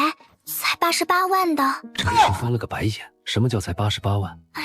程石，我的意思是，我有钱。于白薇翻出一张银行卡，这张卡里面存着我从小到大的压岁钱，我可以自由使用的，大概有500-600多万。我好久没看了。于白薇边说边把银行卡递给程石。大黄哥在旁听着，眼珠子已经快掉地上。500-600万的零花钱，这就是真正的豪门公主。但程石没接，自尊心不允许他接这张卡。于白薇的手悬在那里，眸中渐渐泛起水雾。白薇，你什么表情啊？程石，你都没拿我当好朋友。哪有？明明就有，你用黄子伟的钱都不带犹豫的，却不愿意用我的。程石挠了挠头，只得接过这张卡，反正他肯定不会白拿。等他度过这段窘迫期，绝对送他一场泼天富贵。怀揣着这笔巨款，程石底细一下子就拉满了。折返找到老板，开始跟他砍价。半个小时后，满头冷汗的电玩城老板非常不自信地报了最后一口价。小哥，66万，真不能再低了。哥，成交。第二天一大早，程石就带着于白薇去银行提了钱，又把店老板约到一家律师行，签署了转让合同。等尘埃落定后，程石才有那个闲情雅致问店老板为什么那么急的转让这家电玩城。程老弟，告诉你也无妨，反正这事儿也不是有钱就能干的，关键还是渠道。我有个哥们儿有路子，能用低于市场价1半的价格弄到一大批手机。程石控制着将要抽搐的面目。所以老哥这是打算进军电子产业。2009年这个时间段，占据手机市场主要份额的还是功能机。但是再过1年，安卓即将闪电般席卷全球，不费吹灰之力就能击败功能机的这些行业巨头。电玩厂老板高盛准备用全部身家去囤的，肯定是功能机。不过程石并没有劝高盛，与人交往最忌交浅言深。老哥，你这条路子能不能发大财？老弟我才疏学浅，就不评价了。不过咱可别把所有身家都砸进去啊，多少也给自己留个10几20万。留啥？老哥我能发家，靠的就是敢打敢拼，我肯定直接说好。老哥，那鲁迅不是讲过，咱不能把鸡蛋放在一个篮子里。你想，你要大赚特赚了，也不差这10几20万带来的利润了。但是万一要亏了呢，也给自己留了东山再起的机会。不能把鸡蛋放一个篮子里。那好吧，不过老弟，这话真鲁迅说的。基本没认真听过语文课的程石，这时候也笃不定了。不过高盛一看就是个盲流子，居然敢质疑他。当然，老哥，你高考多少分？还高考？你老哥我初中莫求读完，那不就结了？我高考可是差不多700分。清华北大都任我选，相信我，这话就是鲁迅说的。难怪，我是说程老弟，你跟其他学生娃娃不一样，原来成绩这么好，佩服佩服。签完转让合同后，程石跟高盛召集所有员工开了个小会，正式确认了程石新老板的身份。程石要对这家电玩城做一些改良，不过他不着急，他要先观察一下员工的表现，再决定他们的去留。下午，程石跟于白薇游完泳，肚皮就开始咕咕叫，两人决定走路去步行街吃点东西。两人并肩而行，走着走着，程石就有点怀念前2天牵的虞美人的小手了，正想着怎么才能再牵她的手，于白薇却突然停在了原地。程石多走了2步方才察觉，回过头看着于白薇，表情疑惑。程石牵。程石愣了会儿，方才去牵，而虞美人的眉宇间多了些娇嗔。牵手后，2个人继续往前走。时间来到了8月，程石这1个月忙碌而充实。他把于白薇的钱一起砸了股市，赚了得有小500万，然后果断抽身。而电玩城这边生意也非常火爆，营收更是达到先前的4、5倍。程石这边忙得飞起，而班上的其他同学则开始感到空虚。所以8月6号这一天，周瑞就在群里面号召同学聚会，很快得到响应。周瑞做出行料城规划，中午去吃串串，下午则组队去电玩城。毕竟现在谁不知道电玩城换了老板，还新进了大批新潮机器啊。当然除了黄子伟，还没谁知道电玩城新老板是程石。班长，下午真要去电玩城，听人说这家电玩城不是一般的火爆，要排队进场，我可不想在楼下晒太阳。我也不想晒太阳排队，最近我已经晒得很黑了。班上女生也基本都这个说法。周瑞沉默片刻后，果断装了个尬逼，要不我动用一下关系，试试能不能让大家不用排队。装归装，他还是没敢把话说太死，毕竟他也没有关系。班长，你给个准确说法，到底需不需要排队？需要的话，反正我是不会去的。那我也不去。如果你们下午真要到电玩城玩，我可以带你们进去，不用排队的。你凭什么带我们去啊？你们到了就知道。程石自己都没说他就是电玩城老板，黄子伟当然不会多这个嘴。这样啊，那下午就去电玩城嘛。其实我也好想去的。其他同学也都陆续附议，最后连夏宁都说话了。我也去。班花都表态要去，立马很多人也表示参加活动。最后班上竟有超一半的同学都会来。下午2点半，撸完串的众同学到了电玩城楼下，抬眼望去，烈日下竟是排着长龙，都傻了眼。没想到电玩城这么火爆。班长，知道电玩城新老板是谁吗？也太牛了吧！居然能把生意做到这种地步，这每天得赚多少钱？我肯定知道啊，不过没有人家允许，我怎么好随意暴露别人的身份？黄子伟呢？他不是说要带咱们进去吗？说曹操到，大黄哥出现在了楼梯口。周瑞，瞎咋呼什么呢？走吧，我带你们进去。你真能带我们进去啊？咱们这里可是有差不多30个人。其他同学脸上也都写着疑惑。电玩城楼下排着100-200人长队，门口还站着保安，得是多硬的关系才能一下带他们进去。大黄，最近经常看不到你和程石，你俩最近在忙些什么啊？还有你怎么是从电玩城里出来的？难道你跟小程这段时间都在电玩城打工？黄子伟，我还以为你有多硬的关系呢，结果是你跟程石在当服务生啊！也不是我说你俩，怎么能来电玩城这种地方打工呢？简直拉低了咱们大学生的档次。其他同学心里多少也有了些鄙夷。哎呀，大太阳晒着，你们不热，先上去再说吧。里面有空调。服务生，你大黄哥现在可是电玩城小老板。程氏炒股一通捣鼓下来，大黄哥的5000块变成了5万，又投到了电玩城里面。程氏给他算5%的股份。此刻面对周瑞的铁脸嘲讽，大黄哥憋住了没有立刻回怼。众人都跟在黄子伟后面往楼梯口走去。没想到保安们看到黄子伟，居然都恭恭敬敬的问好，一口一个小李哥，所有人都傻了眼。愣着干啥？大家伙都请吧。带着疑惑，众同学进了电玩城，竟是有种刘姥姥进大观园的感觉。装修上档次了，机器也都是新的，美女还多。各位同学，实不相瞒，这家电玩城的老板就是各位同学，实不相瞒，这家电玩城的老板就是。你不会说是你吧？刘同学，你觉得我配吗？你不配。我肯定不配。老板其实是小程，毕竟除了他，谁能捣鼓出这么大场面？大家都很懵，毕竟在众人认知中，能做这么大生意的都是那种很厉害的大人。黄子伟，你这吹得太离谱了吧？程石，他怎么可能是电玩城老板？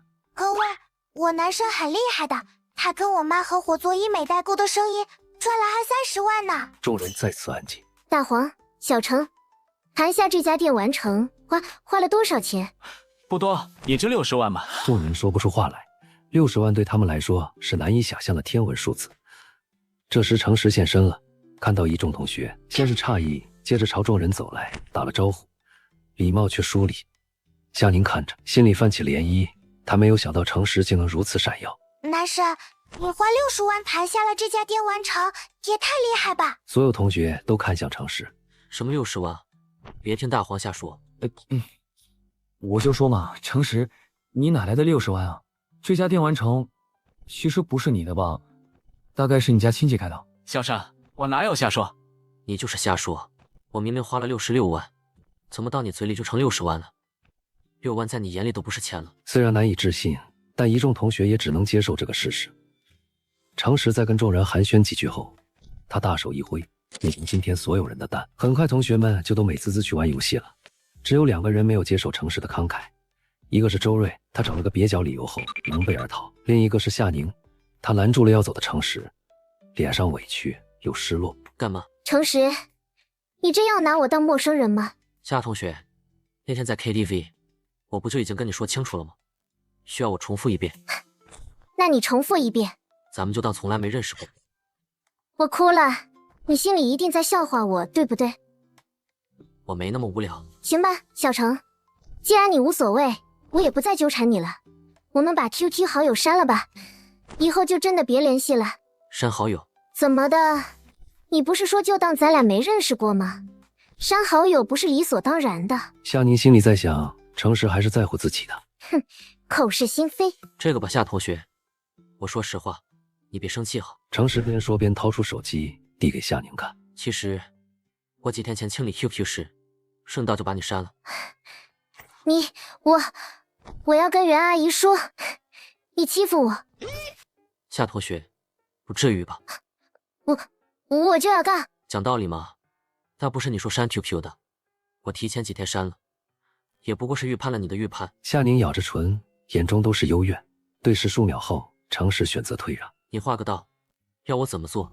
你夏大小姐才不去告刁状。哼，你把我加回来，我再把你删掉。无奈之下，诚实只得从班级群中找到夏宁的头像，点了添加好友。夏宁掏出手机，轻点一下。诚实瞪大眼睛，他居然拒绝了。你有病吧？你才有病！再加。诚实只得再添加一次，结果还是被拒。夏宁，几个意思啊？你再加一次。夏宁先前明明很生气的，现在却又开始笑，眼中带着些促狭。最后一次了，刘备请诸葛亮也才3次。诚实耐着性子，第3次添加他的好友。夏宁终于同意。行了，你快删吧。哼，我就不删。那不是你说我把你加回来，你再把我删掉的吗？你就当我是说话不算话的小狗吧。我就不删。记住了，这次是你连续加我3次，我看你可怜才勉强同意的。以后我不删你，你也不许删我。诚实还能说什么呢？考虑到他家跟夏宁家是世交，只得顺了他这口气。班上同学在电玩城疯玩了整个下午，中间吴山来找诚实聊天。男神，这段时间你在忙些什么？吴山同学，你这话问的，我的心不是早就被你偷走了吗？当然是忙着想你啊。吴珊珊的追求者站在边上偷听，醋意大发。吴珊珊，你就听诚实瞎掰吧，他刚才还跟夏大班花聊了那么久呢，怎么可能在想你？戴姐，你又不是我男神肚皮里的蛔虫，怎么知道他没有想我？吴珊，我是为你好，初时一看就是个渣男。戴同学，我怎么就渣男了？反正你就是。戴同学，你说的很对，确实没有在想吴山同学。至于我在忙些什么，诚实冲着戴杰招了招手，示意他凑近些。我在帮你家祖坟。因为愤怒，戴杰开始喘粗气，拳头也捏紧了，骨节都清晰可见，像极了一头愤怒的公牛。戴同学，想清楚，有监控的，信不信你这拳头真砸我身上，我能让你读不上大学。对峙数秒后，戴杰怂了，默默松开拳头。戴同学，别说我跟吴山同学没什么，真有什么，跟你又有什么关系？诚实拍了拍戴杰的肩膀，然后不耐烦地挥手。行了，一边玩去吧。戴杰什么话都没敢再说，狼狈而逃。戴杰走后，吴山倒是不好意思。男神，对不起，让你见笑了。这有什么好笑话的？少年慕爱，人之常情。班上同学陆续都走光后，已经接近午夜。诚实跟黄子伟都累得够呛，把卷帘门锁好后，哥俩搭着肩回家。大黄，明天你要辛苦些，我有个局，明天来不了电玩城。小生，你拿我当生产队的驴，要不咱再招些员工？贫穷是消费能力有限，咱们电玩城的火爆局面持续不了多久的，接下来可就是淡季，剩下这20来天，咱哥俩也就熬过去了。好，又走一站，常识提议，这几天是太累了哈，要不咱去按个摩？按摩？大黄哥瞬间眯起了小眼睛，表情紧张又忐忑，还带着期待。我的大黄哥，瞎想什么呢？我说的按摩就真是按摩，正规的。我也没想去不正规的。不用解释，解释就是掩饰。10来分钟后，哥俩踏进碧海蓝天的大门。程石本想找家完全正规的，结果硬是没找到。毕竟这个年代，足浴会所都在野蛮生长。程石果断拒绝了大堂经理的疯狂暗示，就点了2个足浴套餐。大概1个小时后，做完足浴按摩的哥俩神清气爽地出了房间。此时差不多凌晨1点，许多喝完酒的中年人们勾肩搭背而来，不少人跟大堂经理交流一阵，便上2楼去了。大黄哥看着，压低声音问程石：“小程，那2楼是干嘛的？刚才那个经理好像也想让咱们去2楼，你为啥不去？还有他们说的半套全套又是啥意思？”小孩子好奇心那么重干嘛？该问的别问。黄子伟哦了一声，没敢再问。程石去前台结账，才刚摸出钱包，就听到一个带着明显醉意的声音：“程石。”循声望去，几个已经喝得5迷3道的中年人互相搀扶着从大门处进来，为首者赫然是夏宁的爸爸。夏叔。大黄哥当场红温，扭捏着叫了句夏叔。老夏，这俩孩子你认识啊？老夏嘿嘿一笑，把程石拉了过来，跟他几个朋友介绍：“这小子叫程石，跟我家宁宁。反正你们懂的嘛。”老夏边说边拍着程石的肩膀。程石看大大方方的叫了几声叔。他就是程石啊，这次高考的探花郎。何止，程石好像还是省内唯一的数学满分吧？年轻有为呀！确实年轻有为，才18岁就赶到碧海蓝天来了，不愧是探花郎。老夏几个朋友你一言我一语的夸起了程石，顺便却也揶揄了几句。几位叔叔就别开我玩笑了，我真是单纯来洗个脚的。小程，用不了解释，一下说我也是男人，那还能不懂？咱们来不也是单纯洗脚的？程石颇为无奈，也懒得再解释什么。又聊了几句，老夏便带着他几个朋友上2楼去了。第2天上午10点，程石接到了校长陶勇的电话，跟他说川大的副校长蔡斌以及经济学院的院长刘贺已经抵达09，让程石先到他的办公室，大家一起聊聊天。等到了晚上，蔡斌副校长邀请他父母吃个饭，程石很快见到了蔡斌跟刘贺，他当然不可能怯场，言谈举止大方又得体。蔡斌跟刘贺对程石越看越喜欢。聊着聊着，刘贺笑着问：“程石同学，我听你们陶校长说，这次咱临邛市高考状元于白薇同学也填了咱们经济学院，而且是因为你的缘故。”刘院长，这个我得解释一下，我跟于白薇确实是好朋友，不过他填了咱们川大经济学院，绝对不是因为我。刘贺跟蔡斌都疑惑了，问程石那是因为什么？那当然是因为咱们川大经济学院有口皆碑啊。俩领导先是一愣，接着都哈哈大笑。虽然俩领导都知道这是高情商回答，但是好听话谁不爱听？尤其说这话的还是个学生，说明是发自内心觉得川大好。又闲聊一阵，快到晚上饭点，蔡斌装作不经意地问：“程石，那晚上吃饭，你看看能把于白薇同学一起叫出来吗？”程石微愣，他听得出来，见一见于白薇才是2大领导来的根本原因。而且他们早联系过于白薇的家长，于白薇妈妈只回了2个字：没空。这个嘛，我试一试。下午5点半，程石回家接老程跟袁女士，饭点定在1个小时后，地点在蜀香楼。回家路上，程石跟于白薇打了电话，把事说了。于白薇也没敢一口答应，跟程石说他要先问问妈妈。跟程石结束通话后，于白薇给他妈妈打了过去，电话很快接通。微微，有事啊？于白薇把事情跟他妈妈说了，全名叫程丹青的于白薇母亲反问了一句：“我妈妈不允许你去呢。”妈妈，为什么？微微在妈妈的规划中，你未来的舞台并不在川内，川大校领导这样的关系，并不需要你耗费精力去维持。愿以后你有相关的需求，妈妈也能给你找到更好的。于白薇沉默片刻后，鼓起勇气说道：“妈妈，我确实不需要，可是程石需要。”程丹青最终还是没能熬得过女儿，答应了下来。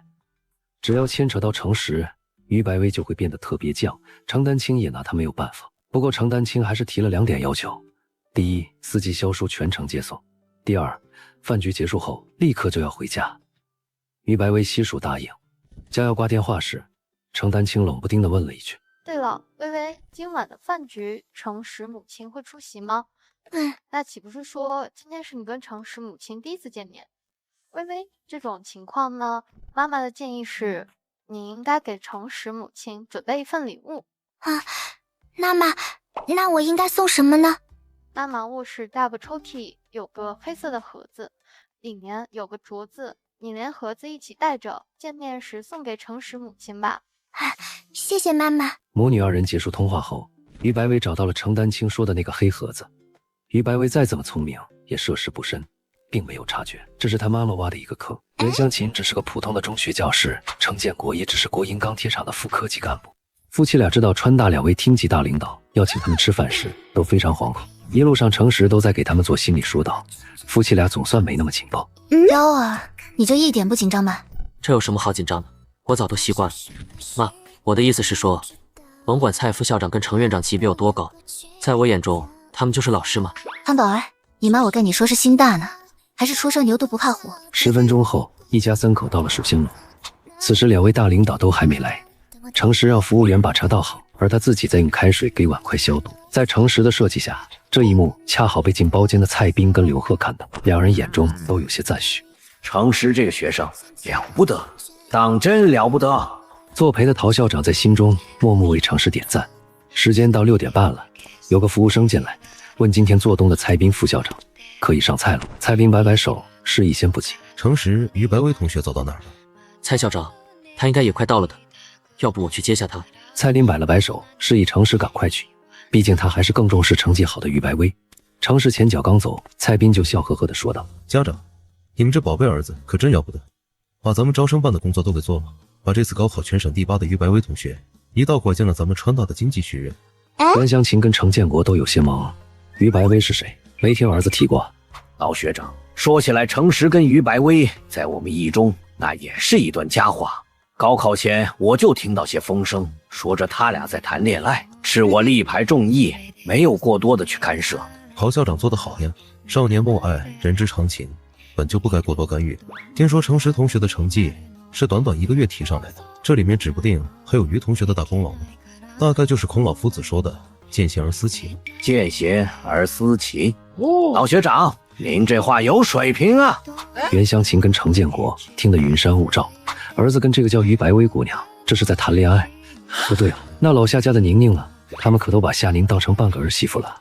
程实去而复返，先进的包厢，于白薇随后，社恐的她下意识板着脸，唯有看向袁湘琴时，才挤出一个笑脸。袁女士看着于白薇，惊艳到大脑一片空白。夏宁跟眼前这个少女真的比不了，无论颜值、身材还是气质，都有些差距。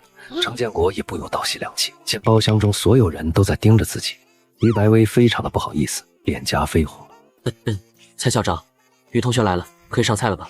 程实开口替于白薇解了这个尴尬。对，赶紧上菜。蔡斌呵呵一笑，冲包厢中候着的服务员摆了摆手。有陶勇跟程实这2个专业级捧哏，这个饭局氛围还是挺好的。于白薇也吃得舒服，偶尔有人问他问题，程实也会给他简化成点头或摇头，说是或者不是。喝了点酒后，袁湘琴跟程建国2口子也不那么拘谨了。饭局进行到一半，袁女士按捺不住好奇，跟于白薇聊起了天。姑娘，阿姨，你可以叫我微微。微微，你跟程实现在是？我们是好朋友。好朋友啊？那你们暑假时是不是经常一起玩？都玩些什么呀？散步、游泳、吃东西、打电动，还有没有玩别的？于白薇仔细想了想后，懵懂的大眼睛骤然一亮。阿姨，有的呢。程实有时候会玩我的脚。原本热闹的包厢瞬间安静如死，众人目光都落到程实身上。自诩脸皮厚的程实此刻也瞬间红脸，十分尴尬。于同学，你真会开玩笑。诡异安静后，蔡副校长跟刘院长为首，纷纷露出过来人的一副笑。又半小时后，饭局结束，宾客尽欢。程实给2位大领导留个好印象，而于白薇也把装着那副镯子的盒子送给了袁湘琴。袁湘琴也没多想，顺手收下。程实忙着给领导们叫车，也没注意到这一幕。把2位领导送走后，老程跟袁女士自己打车回去，而程实在则拉着于美人的小手，2人散步送她回家。身后是那辆劳斯莱斯，司机肖叔是看着于白薇长大的，他很欣喜大小姐最近的改变，所以在接到程丹青电话时，肖叔撒了个小谎，说大小姐已经到家了，正在洗漱。程实，我刚才是不是说错话了？没有。我能不能再问一个问题？问。什么是谈恋爱？你怎么会想到问这个？因为妈妈说大学毕业前不让我跟你谈恋爱，不然就要立刻送我出国。可我又不知道什么叫谈恋爱，我们不是好朋友吗？这个吧。诚实能理解一位母亲的保护欲，但他还是不爽。唉，既然你妈妈不让你跟我谈恋爱，那就先不谈呗。我们继续做好朋友，不也挺好的？先不谈。诚实，你的意思是说，我们以后就可以谈恋爱了，对吧？那要到什么时候呢？3年，或许还能更短一点。如果你真想试试的话。这段时间，他也大概知道了于家的层次。于家并不是单纯有钱那么简单，在社会关系上，即便是前世的他，跟于家也差着档次。不过作为一个重生者，他有足够信心的耐心去经营一份真正的爱情。3年啊。有什么问题吗？能跟你做一辈子的好朋友，我就很满足的。但是我怕你跟别的女孩子谈恋爱。诚实哑然失笑，他的表情变得一本正经。毕竟我长这么好看，进了大学后也不知道会有多少女孩子喜欢我，到万一没能把持住。他本来想逗一逗于美人，结果于白薇突然就不走了。路灯昏黄灯光下，他眼中蓦地泛起了水雾。诚实，你不要跟别的女孩子谈恋爱好不好？虽然一定会有很多女孩子喜欢你，但是她们必不可能有我这么喜欢你的。诚实愣在了原地，看着于美人，心脏不由颤抖。他握紧了于白薇有些冰凉的小手，无比认真地说：于白薇，我向你承诺，必不可能跟别的女孩子谈恋爱，但是你也得答应我一件事。什么事？千万不要淋雨。为什么？你太可爱，我怕你淋雨后会发痒。诚实回到家已经晚上11点了，袁女士却还没睡，坐在沙发上。等她进门后，审视的目光便落到诚实身上。哦，这么晚了，母亲大人怎么还没睡？等孩儿回来请安。诚实，少打。于白薇这个姑娘是怎么回事？给你妈解释解释。我常守信一生行事，从不屑与他人解释。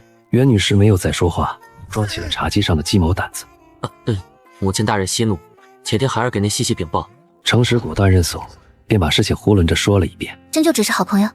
那不然呢？幺儿，你别管妈管得宽，那姑娘不是普通人家的孩子，哪里是我们这种家庭够得上的？已经成年，谈恋爱我倒是不阻止，就是别搞到最后把自己给伤了。爸，我有分寸的。那宁宁呢？你以前不一直都喜欢她的吗？怎么最近你都不找人家玩了？思考片刻后，诚实没有再插科打诨，认真回答：妈，那是以前，我现在想通了，她不适合我，我也不适合她。可是我的亲妈，您就别嫌吃萝卜淡操心了，你儿子才刚满18岁啊，30岁再考虑结婚都不晚。袁湘琴想了想，好像是这么回事啊，不由笑了笑。蓦地袁女士又觉得不太对，望向诚实：不对啊，诚实，什么叫闲吃萝卜淡操心？你翅膀硬了。爸，果然还是你最爱我，别人只关心我飞得高不高，只有你才关心我翅膀硬不硬。袁女士忍俊一笑，接着拿出了于白薇送她那个黑盒子。对了，儿子，刚才小鱼送了我一个玉镯子，说是他妈妈吩咐的，那咱们家得回礼啊，你先瞅瞅这镯子大概什么价位？诚实打开盒子仔细看了后不由皱眉，这可是上好的冰种翡翠，没有大几10万，拿不下来的。这哪里是礼物，分明是程丹青给他的下马威。